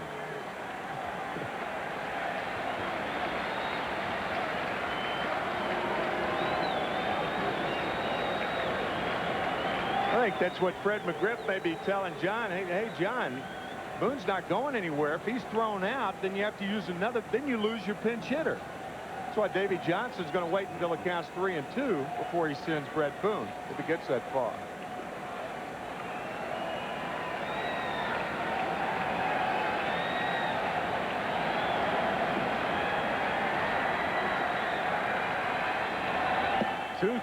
Just missing, ball 3. So the runner will be going. And McGriff will play behind him in all likelihood. Howard on deck.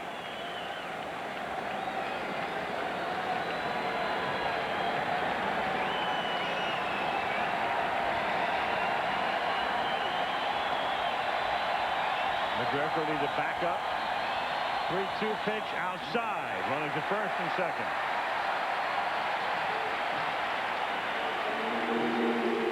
Only the second walk given up by Smoltz, and Cox sends Mazzoni to the mound. You've got Howard coming up here. Switch hitter. So if he opted for the left-hander, I would suspect Davey would go to his bench. Absolutely. Jerome Walton would be the pinch hitter. You know, Leo Mazzoni talking about last night's game. He went out, but 6th inning, Glavine had the bases loaded, trailing by 1 run. He said he's never, ever seen him that calm. So I asked Jack Llewellyn, the psychologist, and he said, what you try to do is draw on past positive experiences. And Leo, of course, being around Jack, maybe going out there saying, okay, listen, this is the time you have to bear down. You got to concentrate. Think of something positive. Darren Lewis is going to come out to pinch run at first base for Eric Anthony. And then he'll stay in the game and go in center field for Thomas Howard. and then the pitcher, Mike Jackson, will be put in the first hole. Right, which is the spot that will step into the batter's box right now.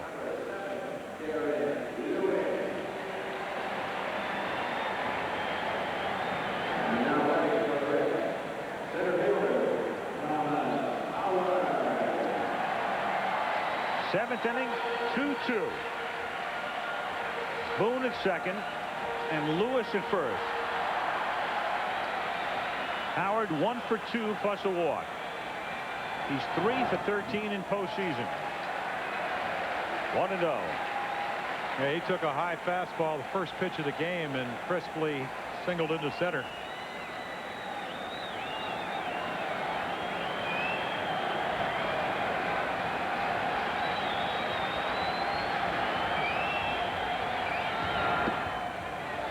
Half swing, no swing. 2-0.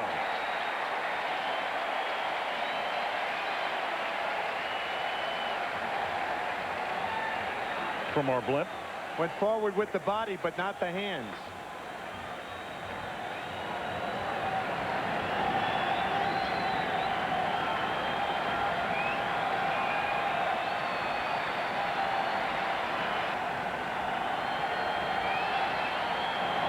Pitch is a strike. 2-1. Boone, the go-ahead run at second.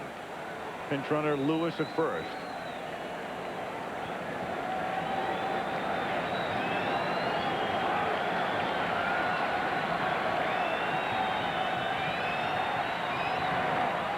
Two and two.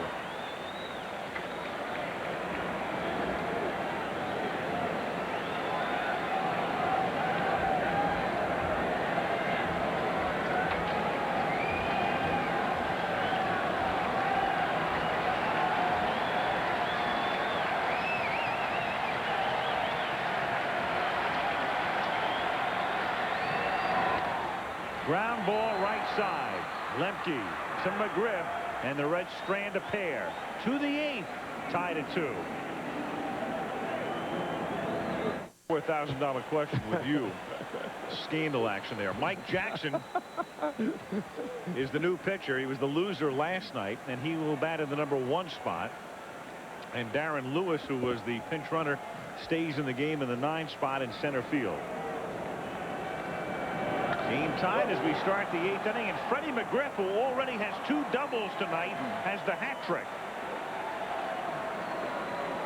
A ground rule double for Fred McGriff.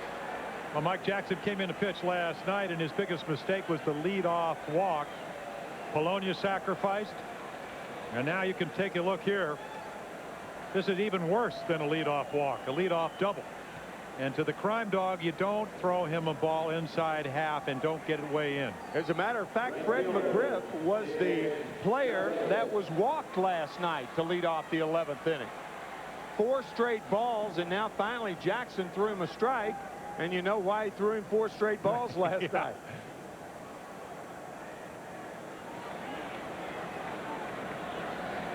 Now David Justice.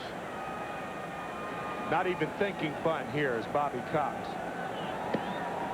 1-0. Justice, a pull hitter, he can get McGriff to third by pulling the ball, and in the process may get a hit out of it. Matter of fact, he's done that once in this game. A deep fly ball to right field. McGriff, who had double, went to third and scored in the 4th inning. 1-1.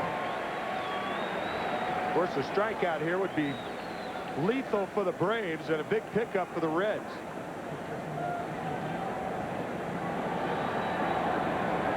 Splitter there by Jackson.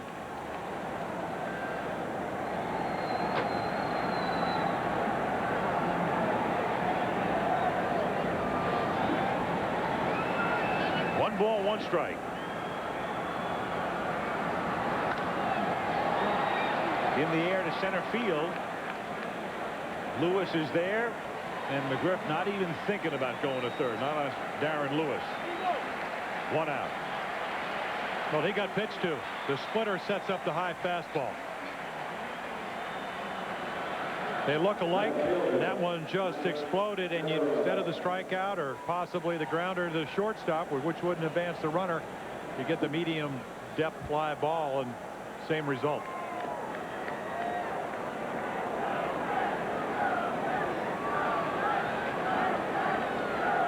Mike Devereaux at the plate. 1 out. McGriff at second. McGriff with 3 doubles tonight, and that's a league championship series record for either league. Several players have had 2 in prior games, with 3 in one game is a new all-time mark.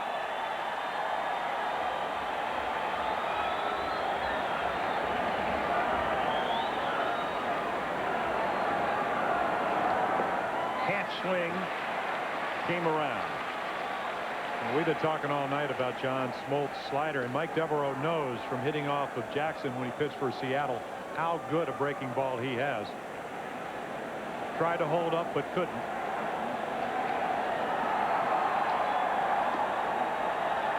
One and one.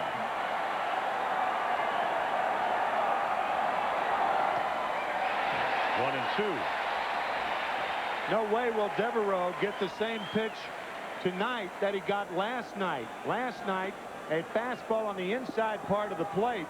And with the count 1 ball and no strikes, he's seen 2 straight sliders from Jackson. And you ought to see another one. Looking as badly as he has. Yeah. I agree with you. Coming back in. Low. 2 and 2.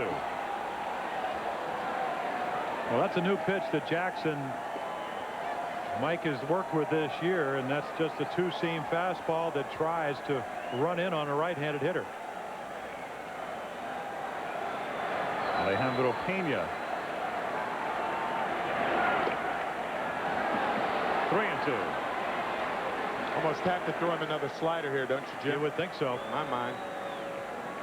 Well, If you you got walk first him, base, you- yeah, yeah. right. First base open, right hitter Lopez, even though he might ultimately not hit, I would think he would, on deck. Pitch him right here like it's 1 and 2 or 0 and 2. Throw him a ball out of the strike zone. Breaking pitch is popped up. Morris charging down, has room. Ooh, almost came out.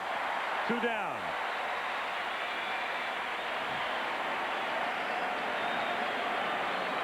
Almost took a look at second, a split second too quickly.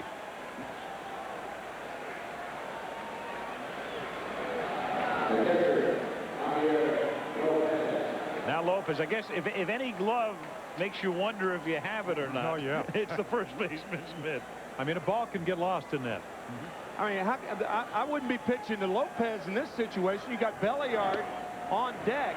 I mean, Lopez is the guy who can hurt you. Blauser could be playing, but they would use a pinch hitter, but at least you spin 2 more guys. Blauser wouldn't be the pinch hitter. You'd have Polonia.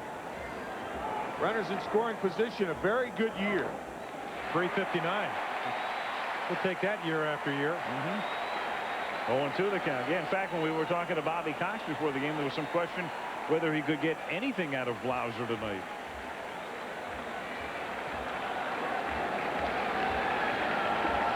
No balls, 2 strikes, 2 out. McGriff at second after the leadoff double.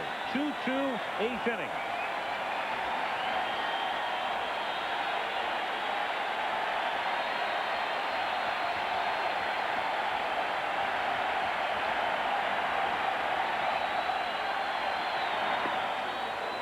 One and 2. And A balk. a balk is called. Second base umpire came in and called a balk. Jerry Davis. Well, you have to make a discernible stop when you come to the rest position. Davey Johnson exasperated, as you could see. But he never stopped his hands. He never stopped, but I mean, in that situation, you're really not deceiving the runner. That's a big play because now Jackson can't go low and away to Lopez for fear of a wild pitch. He's got a runner on third, a big difference with 2 outs as opposed to second. The count's still 0-2, and it's hit foul. The funny thing is, can you imagine, since nobody in the ballpark with the noise was able to understand that a balk had been called until after the pitch, If he would have hit one out, if he would have singled the drive in a run, Right. wouldn't have counted. It's like a false start in football.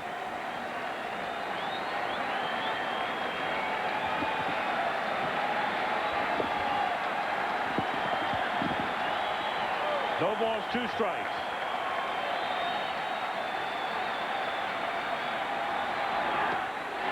Struck him out.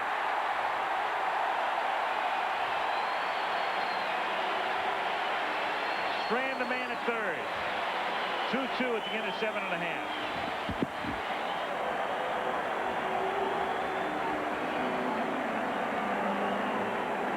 Go to the bottom of the 8th inning. And Barry Larkin to lead off.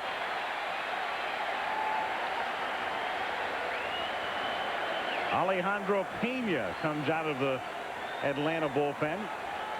The once and present Brave had been with the club earlier this season with Florida and then picked up down the stretch. By the way, I was incorrect on saying on a ball call such as we saw before, had it worked to the advantage of the Braves, it would have counted. I was thinking back to the last time I saw a ball game in the early 40s. The rule was different. They did change the rule, I think, in the late 40s. Hitting the right center field for a base hit and maybe more. And Larkin will make it into second base after Justice shovels it to Grissom.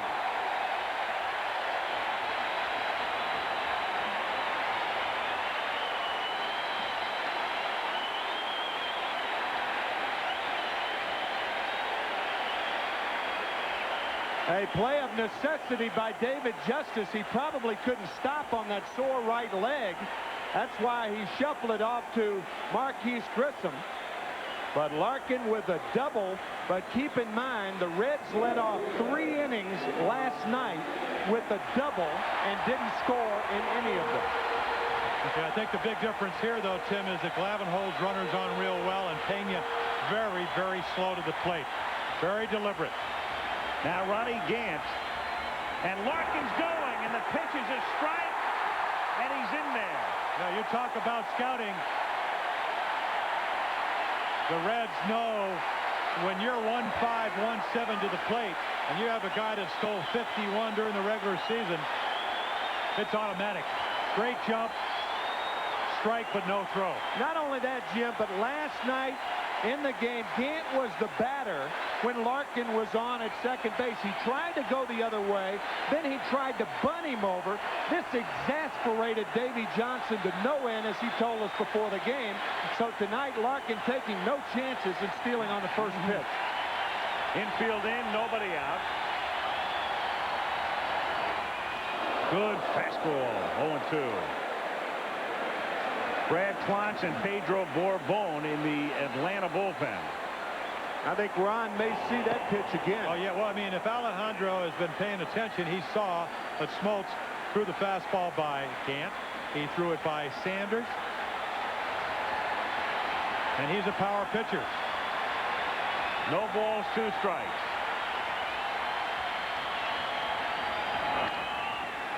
Broken bat, little looper, and it is caught by Lemke. That's a great play because nobody has time to call for that one. You just go there and try to get it. And the two of them nearly collided, and wouldn't that have been something? Call it right out. The ball's not hit high enough for anybody to call for it. And Lemke makes the catch. Belliard goes to the ground on a most unusual play. But that was the high fastball, and Gant trying too hard. Jammed, broke another bat. That's about 10 on the night for Cincinnati. Reds just overpowering the Cincinnati hitters, or I should say the Braves pitchers. But now you almost have to stick with a high fastball in this situation to Sanders, Jim. Oh, yeah. Well, Sanders, I mean, as good a year as he had with the, you know, all the home runs, 29 home runs, he did strike out 122 times. 2-2, 1 out, 8th inning, infield in, Sanders.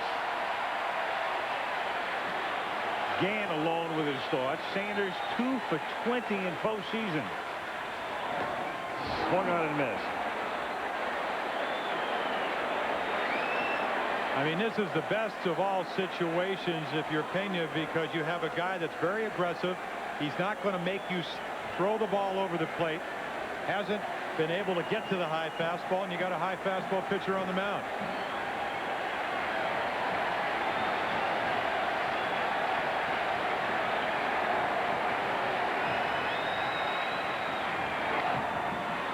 Popped up down the right field line and dropping foul. 0-2.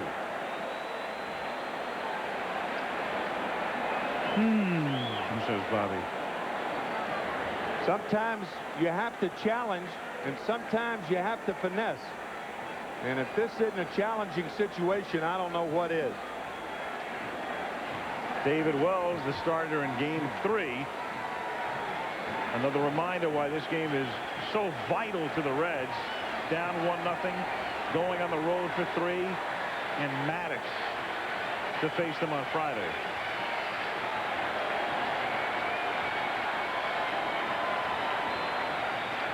Larkin bluffing from third. Foul back. 0-2.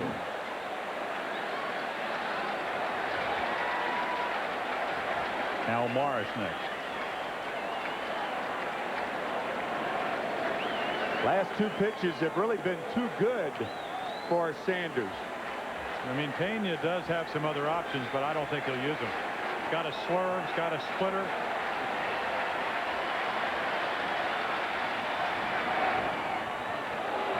One and 2. Earlier, Lenny Harris had a big hit. Pinch single in the 5th inning.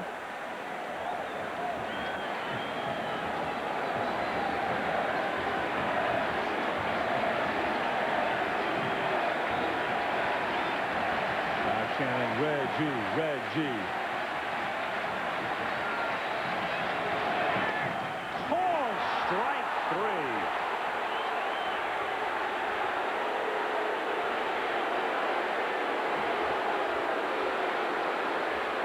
And with Morris coming up, Cox goes to the mound. Powder River to Reggie Sanders.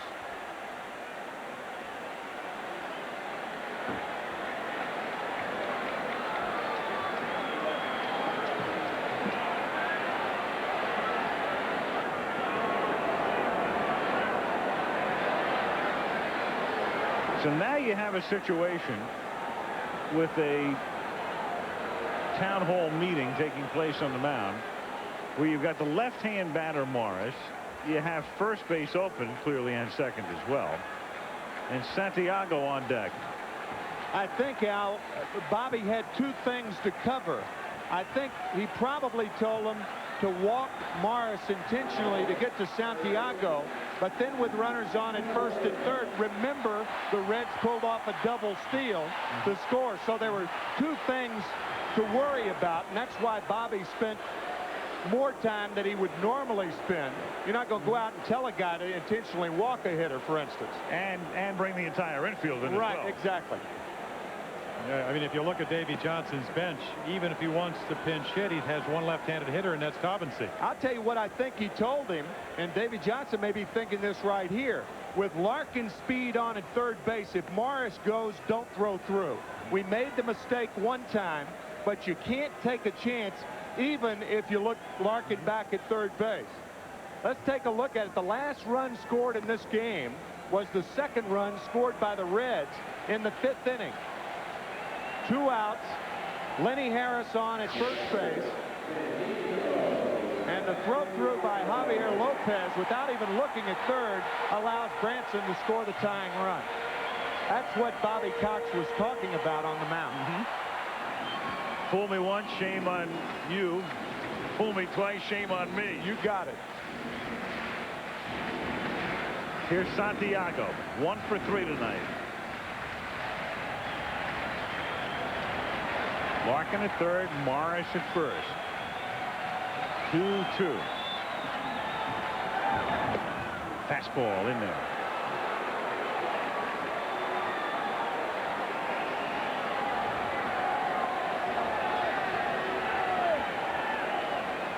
Might see a similar play. Only if the count goes to 0-2, 1-2 to Santiago. Davy Johnson will probably allow him to hit up to 2 strikes. He goes. The pitch is swung on and looped foul toward the Cincinnati bullpen, and the count 0-2. I mean, credit Davy Johnson. Davy knew exactly what Bobby told him. And if you're going to allow him to go to second base, I'll take it. I think he's going again. Well, I like to play because you take the force away if he does get to second. So with a speedy runner on third, much more pressure on the defense. He'll be going again right now. And if you're the Braves, you don't even worry about covering second base. That's exactly right. Belliard and Lemke should hold their positions, and they do. He goes, and it's an uncontested steal on ball 1. Yeah, Bobby said, where was that pitch? Pena a little bit frustrated. Jim Quick must have thought it was a little bit high.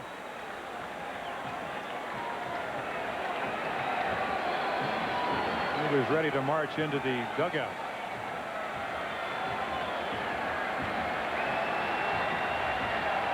One ball, 2 strikes.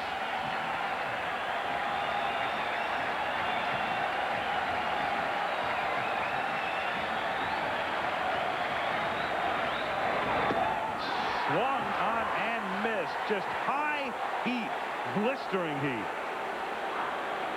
Boy, Pena's been around. He's pitched in postseason since '81. He looks like he's about 23. Pitches like it anyway. To the 9th, we're tied. World Series. Jeff Brantley, the Reds closer, comes out of the bullpen with a game tied in the 9th inning. And Luis Polonia hits for Rafael Belliard to lead off for Atlanta. 0-1. Again, it's the difference between the regular season and postseason. When a guy like Brantley is your closer in the 90s, he comes in with the lead. But this is October. And there's no fooling around right now. The Reds cannot afford to go down 2 games to love in this series, heading for Atlanta. 0-2. I mean, Brantley did have a terrific year. 28 out of 32 saves. Lowest base runners, 9.47 per 9 innings of any reliever. But the one thing he did do, throw some home runs. 11. Popped up. Shallow left. Gant. 1 out. And now Dwight Smith comes up to bat for Pena. When the Reds come up in the bottom of the 9th inning, the 7, 8, and 9 hitters, and those spots are occupied by Boone, Branson, and Darren Lewis, with Brantley inserted into the number 1 spot in the order. I agree with you, Jim. That is an unusual amount of home runs for a short reliever to give up, especially a guy who had the type of success that Brantley had. The fly ball pitcher. Oh, yeah, almost twice as many outs on the fly ball as grounders. But, you know, 4-seam fastball, a little bit of a splitter, a little bit of a curveball, doesn't sink it. I mean, a little guy that says, here's my best stuff, in and out, I'm going to go right after you. And there's a splitter. 1-1. Greg McMichael and Mark Wohlers with that blazing heat. Pitched 2 innings last night, struck out 4. McMichael was the guy who got Sanders to hit into a double play to end the game. Strike. 1-2. Now it's interesting to think about what Bobby Cox has in mind right now. Will he bring Wohlers in a tie game or McMichael? I would think he would bring Wohlers in if the Braves take the lead here, and bring McMichael in if it's still tied. Right.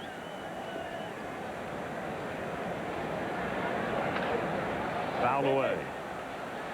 Yeah, he mentioned clearly to us before the game tonight, since Wohlers pitched 2 innings last night, and that's a long outing for him, he said, I can get 1 inning out of him tonight.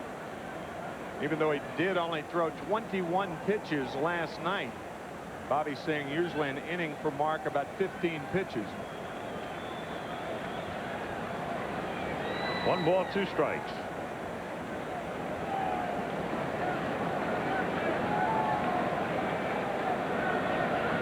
Okay. 2-2. Marquise Grissom on deck.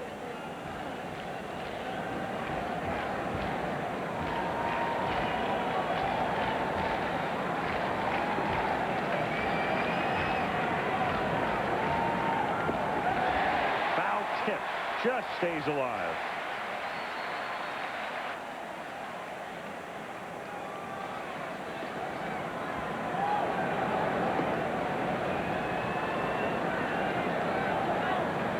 Just on top of that splitter to stay alive. 2 balls, 2 strikes, 1 out, bases empty. Morris gobbles it up, shovels, 2 down. Tonight's game is being brought to you by Lexus Luxury Automobiles, the result of a relentless pursuit of perfection. The makers of Advil and the Gatorade Company. Gatorade Thirst Quencher. Life is a sport. Drink it up. The attendance tonight is 43,257. They sold a little bit more than 44,000 tickets. So a bigger crowd than last night when they had 36, but still about 11,000 empty seats at Riverfront. Well, you shamed them into coming. Not me. Here's Grissom. There was an article in the afternoon paper saying we're not even a major league, the local columnist, we're not a major league town. We deserve AAA baseball. This is a city that's had professional baseball since 1869. That's right. First professional team ever here in Cincinnati. 1-1 the count.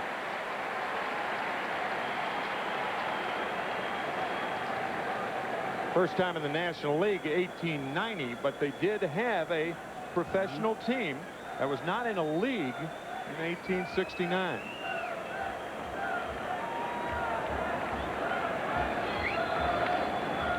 That's pop foul, back out of play. You know, Jeff Brantley, a pretty interesting guy. When you were doing the interviews the other day, you know, a lot of times relievers, especially closers, will say, you know, fear motivates me. I don't want to fail and hurt the chances of the ball club. He said it's about 31 Diet Cokes. Gets that caffeine and goes. I tell you, he covered first on that last play. He kept going all the way into the bullpen. He is rather excitable. Yes, he is. He does show his emotion. Nothing wrong with that.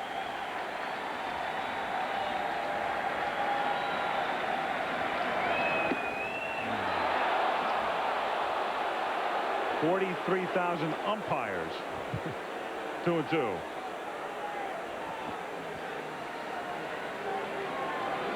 Lemke next.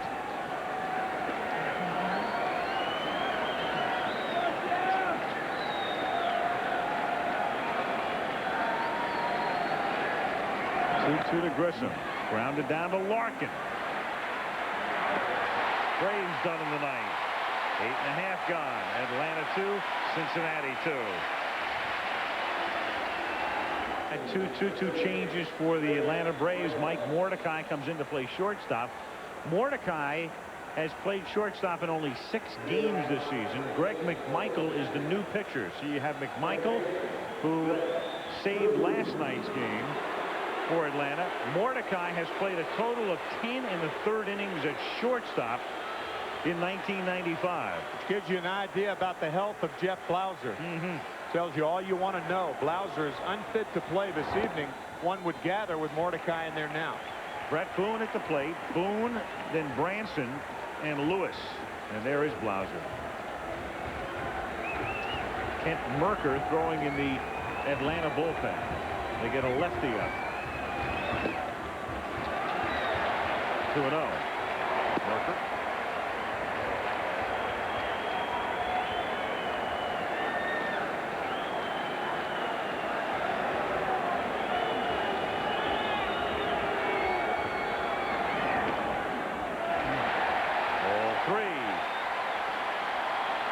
You know, we talked about Chipper Jones being off the line with Alejandro Pena and John Smoltz pitching. It's a different ball game here. Brett Boone may be swinging here. You got a pitcher like McMichael, who's not a hard thrower. His best pitch is his changeup, and right-handed hitters are more inclined to pull the changeup, obviously, than the fastball. Especially 3-1 when he just has to throw a strike. And the winning run is at first base.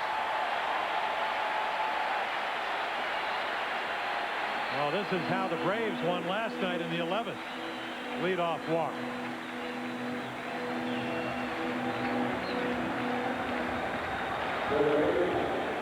Now Branson. You know, you don't know right here because Darren Lewis is on deck. You don't know whether the bunt's in order or not. Davy Johnson, with the guts of a gambler, he could put the hit and run on here. Nope. Branson showed bunt. Another good reason for McMichael to throw to first base to get Branson to tip off what was going to happen. Right.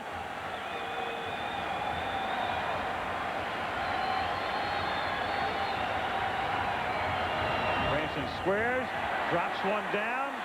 Good enough to advance the runner. McGriff makes the play unassisted. Winning run at second.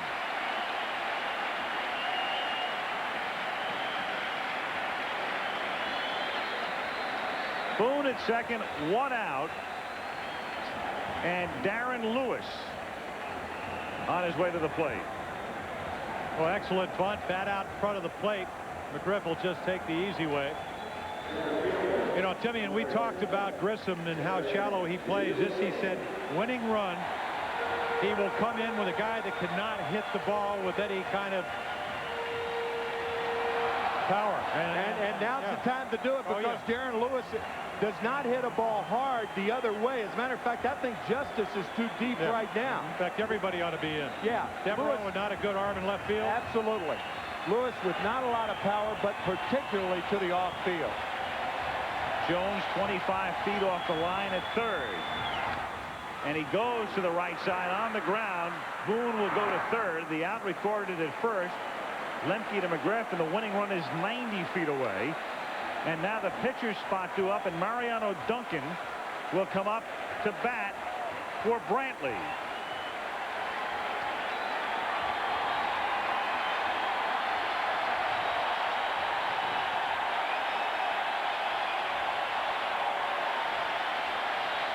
Lowest opponent's batting average with runners in scoring position this season. Greg McMichael in these situations had the opposition hit 132.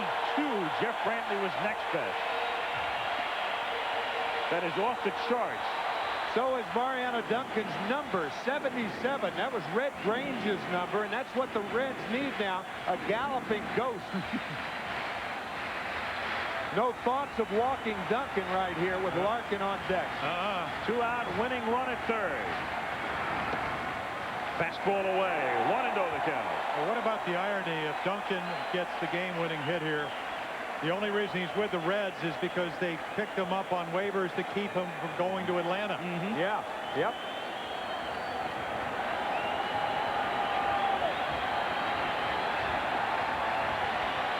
The 1-0 to Duncan is fouled back, and the count 1-1. Well, he's going to go to Atlanta on Friday. One way or the other. The question is 1-1 or 0-2.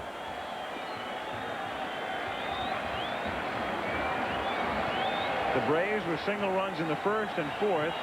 The Reds with 2 in the fifth. 2 out, 9th inning. Winning run, Boone at third base. And the 1-1 to Duncan is fouled away, and the count 1 ball 2 strikes.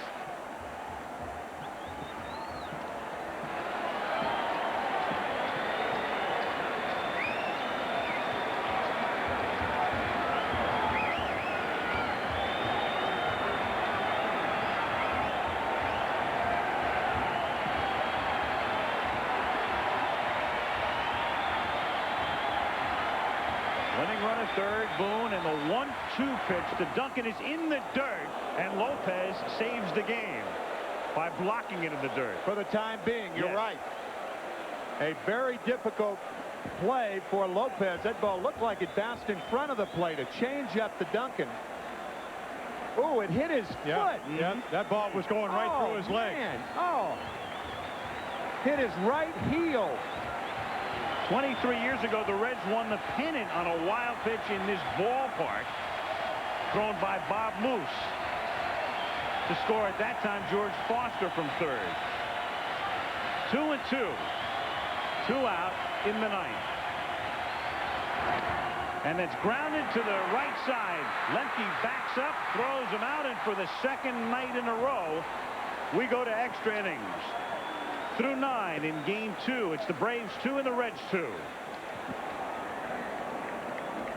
Season fortunes could be changing for the Atlanta Braves. 80% of balls like this squirt off the side. It hit the right heel of Javier Lopez, and had that ball squirted through, the winning run scores. An inadvertent fine play. Now Mark Portugal comes out of the bullpen. Normally a starter, started 31 games, came over in that trade with the Giants. And Lemke leads off in the 10th inning by ripping one foul into the Atlanta bullpen. 0-1. And as a starter, Al, 4 pitches, change up, an excellent one. One of his, probably to go along with the fastball, his #1 pitch. And you wonder, being inactive as a starter, not used to doing this, will he be able to throw enough strikes?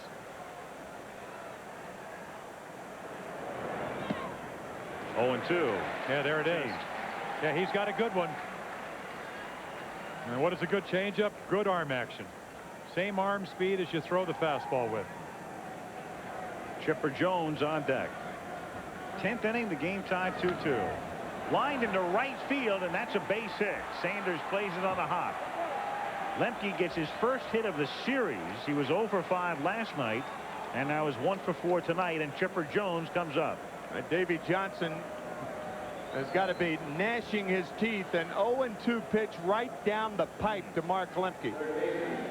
Instead of pitching him like it's 0-2, Portugal pitches him like it was 2-0. And Lemke delivers. Oh, there he is right there. Control. You know, you don't make that pitch if you're pitching every 5th day. I mean, every once in a while, but Jones takes the ball on the count 1-0. Now at home in Atlanta, there's a good chance he's bunting here. In Cincinnati, a lesser chance. Yeah, especially with Larkin, Gant, and Sanders coming up for the Reds in the bottom of the 10th. Trying to score more than 1 here. Foul back. And in a situation like this, if he asks somebody to bunt, and there is McGriff on deck, you're asking him to do something he rarely does during the season. Jones had 1 sacrifice all year. And if he does get him over, McGriff doesn't hit. Then you pitch to Justice. Right. So if you're Bobby Cox, you want the ground ball into right field. Yeah, I think hitting here is absolutely the right thing to do. Runner goes, and the pitch is grounded to the right side. Boone shovels for the out, and Lemke goes to second. Similar situation. Sacrifice, you have the same deal, so I would imagine you walk McGriff in a situation like this. This is kind of a no-brainer.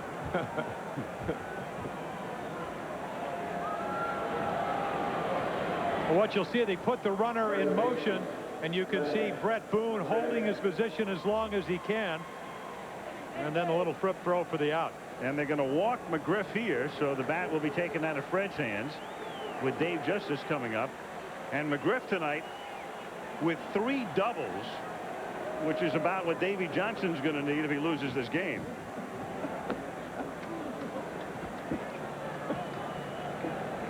So we'll walk him intentionally, and Justice will come up.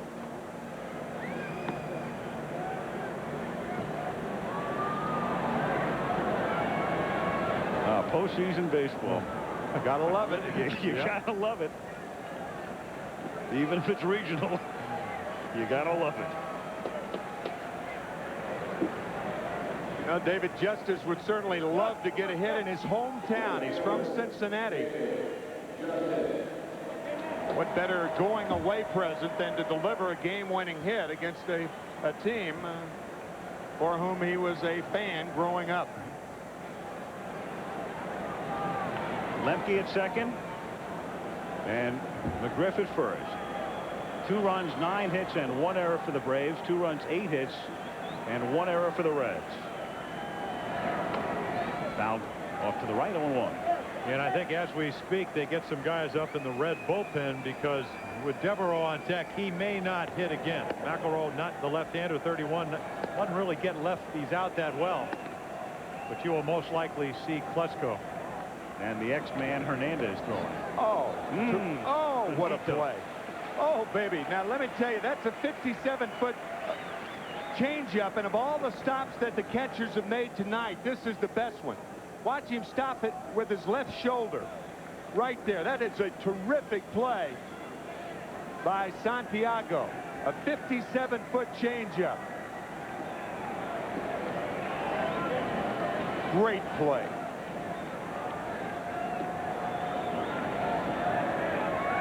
Here's the 1-1, and that's line into right field for a base hit. Sanders fields it on the hop to hold the runner at third. What a throw. And that's why they held Lemke at third. He'd have been out from here to Hamilton. Or Erlanger. That's right. Bases loaded. And Ryan Klesko will come up to pinch hit. Talked about it being a no-brainer to walk McGriff. A no-brainer by third base coach Jimmy Williams, holding Lemke for this reason.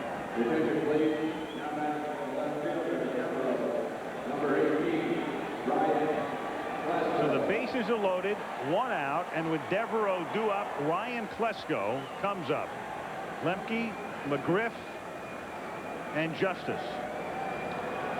Reds infield, double play depth. Branson, though, is even with the bag at third. Waved at, changed, beauty, 0-1.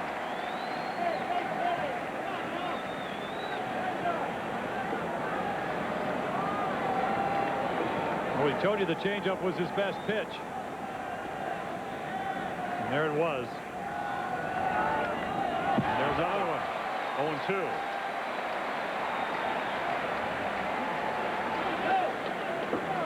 Take a drink out of the same well. Oh, yeah, I think so. I mean, Klesko during the division series made some great adjustments. But it was more as far as looking away when they got him out away a couple of times. Do you drink out of the same well 0-2 though here, or do you throw him a fastball and then come back? With change? Probably better strategy.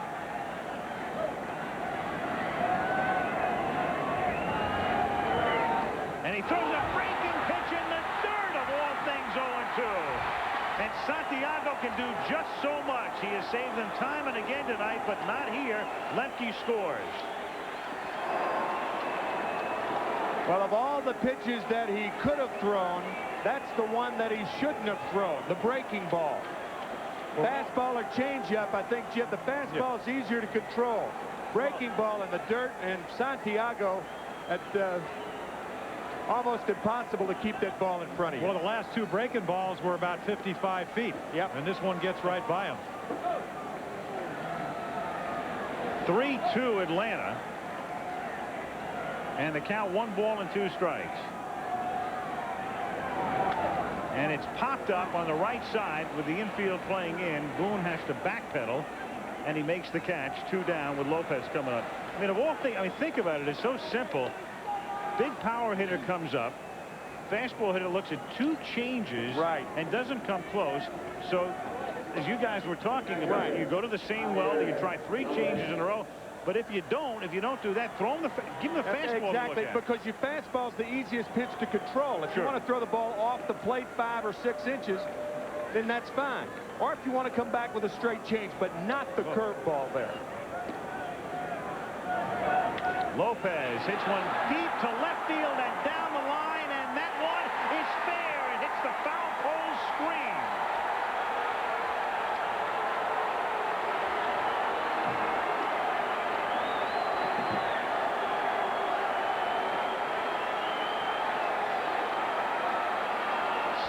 To 2.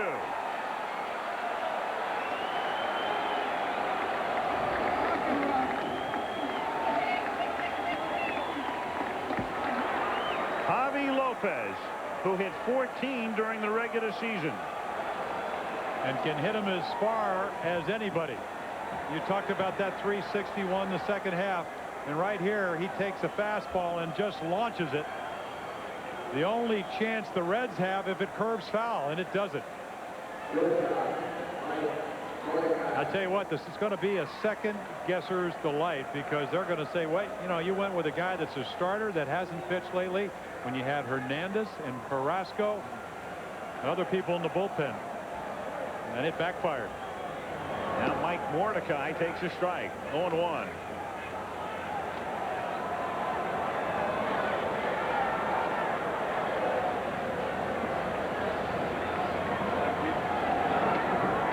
One and one.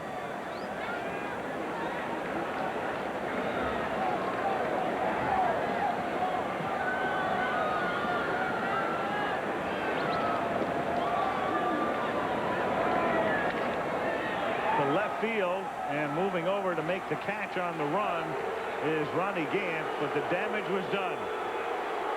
Big time damage. Cleveland won. Final score there is 5-2.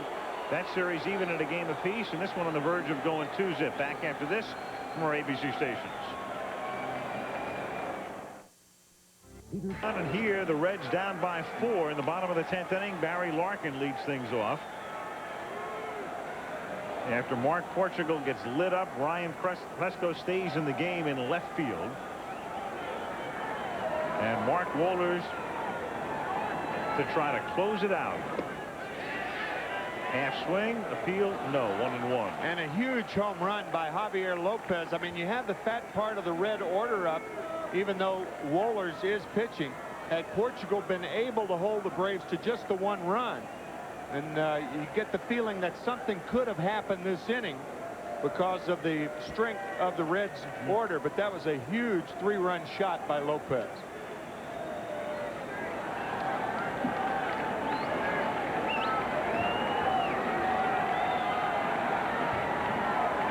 One on the Cincinnati shortstop. Ball 2.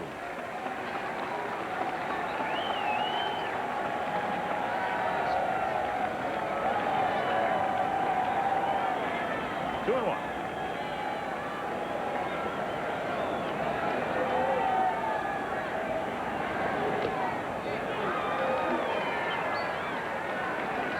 I'll tell you what, nothing like it. God's gift, the ability to throw a fastball close to 100 miles per hour. Even the best hitters in the game, like Larkin, 2-1, can't quite catch up.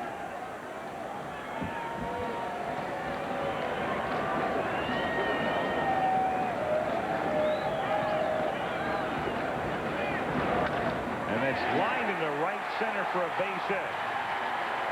That's precisely what Tim was talking about. Clearly in a 1-run game, it's a whole other situation here. Now you're just looking for base runners, period.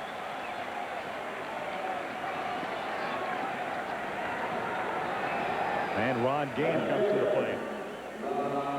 Boy, it's a wonderful game. I mean, we've been here for 3.5 hours, and you think about, if you really want to crystallize it, at this point it's come down to a horrible pitch selection on an 0-2 pitch. That's the whole game right now. Portugal's choice of a pitch, 0-2 to Klesko. 3 pitches. He and Santiago chose the third one. And that change, you might be thinking, well, Lopez homered, maybe he'd have had a grand slam, but that changes things. You know, with 2 out, you get Klesko on the pop-up, and then with 2 out, now you've got a little more confidence. You realize that your infield's a little more relaxed. Portugal's more relaxed.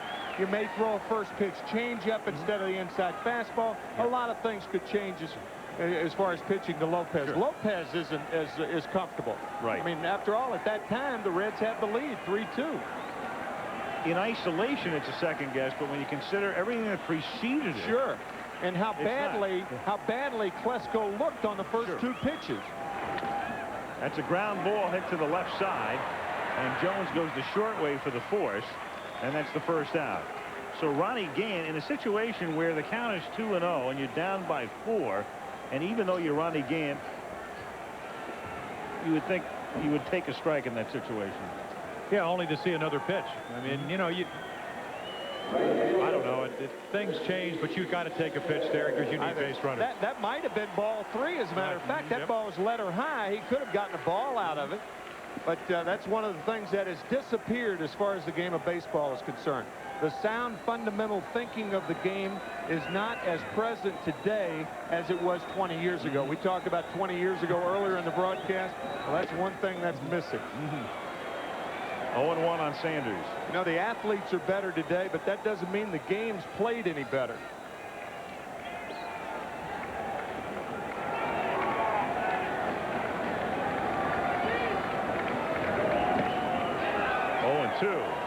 Reggie has struck out 3 times tonight. Whiffed 5 times Friday night against the Dodgers. Just cannot catch up to that high fastball. But you know what? It's not a strike. Right. It's only a strike if you swing at it. 1-2.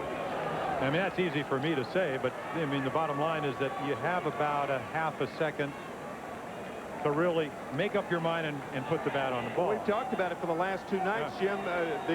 The Braves' approach to Reggie Sanders is to pitch him above the hands. And every pitcher, with the possible exception of McMichael, has done that. 1-2. Half swing. No. And what did McMichael do? He threw him a sinker. He got the double play ball in last night's game with runners at first and third. Now look at Ron Gant, for instance, with the high hands. And there's Reggie Sanders with his hands not only lower, but up toward the middle of the body. You can't pitch Gant above the hands. Obviously, that's cap high. But you can Reggie Sanders and entice him to swing. Braves by 4 in the 10th, 1 out.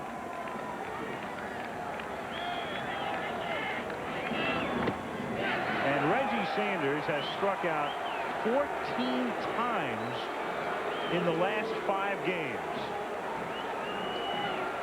4 times tonight. Here is the MCI proof positive replay. Javier Lopez with the block. We said the inadvertent block with a winning run on at third base. The ball hit his right heel. And then the Braves scored the 4 in the top half of the 10th. But it was Lopez's block that kept it alive. Morris fouls it off, and with 2 out, Gant running, and Braves obviously not paying any attention to Ronnie here with a 4-run lead. You know, I think going back to Reggie Sanders, his problem is really the pitching staff of the Braves, and this is why they have led the National League in pitching. They can do what you need to do to get this man out. Over the course of 144 games, there aren't a lot of pitching staff that can pitch somebody as perfectly as they've pitched him. On a going pitch inside, and Ronnie Gant advances to second uncontested. Under the rules, the official scorer can not award Gant a stolen base, saying it was indifferent on the part of the defense. And that's about as indifferent as it ever gets. No SB.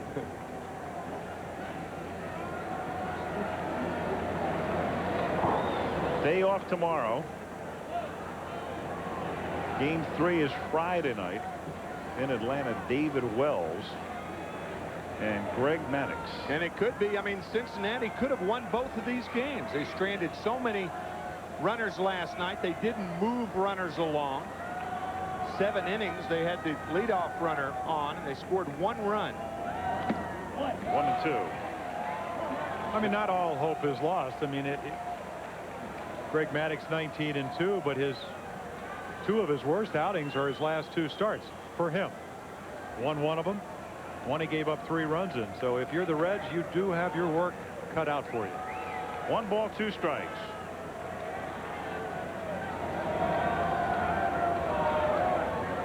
If they come back and beat the Braves, you know, they'd have to win 4 out of 5 going to Atlanta down by 2. It will be a monumental achievement. 2 out in the 10th. That's fouled at the plate. Game 3 Friday, and with the split coverage not only geographically but in terms of network, ABC will not be there. Check your local listings. My lips are sealed, but here's a hint. The first 2 initials are NB. NB.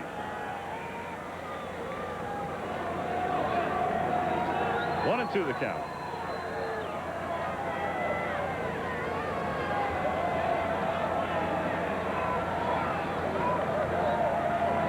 And Morris goes down on strikes, and so the Braves come in and hand the Reds two incredibly frustrating defeats. Davey Johnson knowing his team could easily be going to Atlanta having won 2.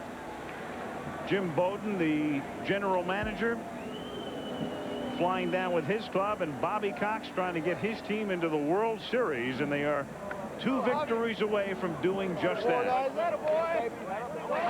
The Braves win it by a score of 6-2. Javi Lopez will be our Chevy MVP. Chevy contributing $50,000 to the Boys and Girls Clubs of America, collectively in the names of all players of the game for 1995. Javi Lopez with that great block to save the game, and then the cementing 3-run homer. So that's the story from Riverfront Stadium in Cincinnati, where the Braves take a 2-0 lead. In Seattle tonight, Cleveland wins. They beat the Mariners 5-2. That series is even at a game apiece. And so the Braves are 2 wins away from the World Series. The American League Series is deadlocked as they move on to Cleveland for the weekend. ABC will be back with you for a 7th game in either or both series. And we'll also have the first game of the World Series right here. So, boys, we will reconvene in Cincinnati or Atlanta. Right. Next week. Ray Knight, next year's manager, summing up tonight's disaster. Braves win it 6-2. For now, Al Michaels, Jim Palmer, Tim McCarver. Good night from Cincinnati.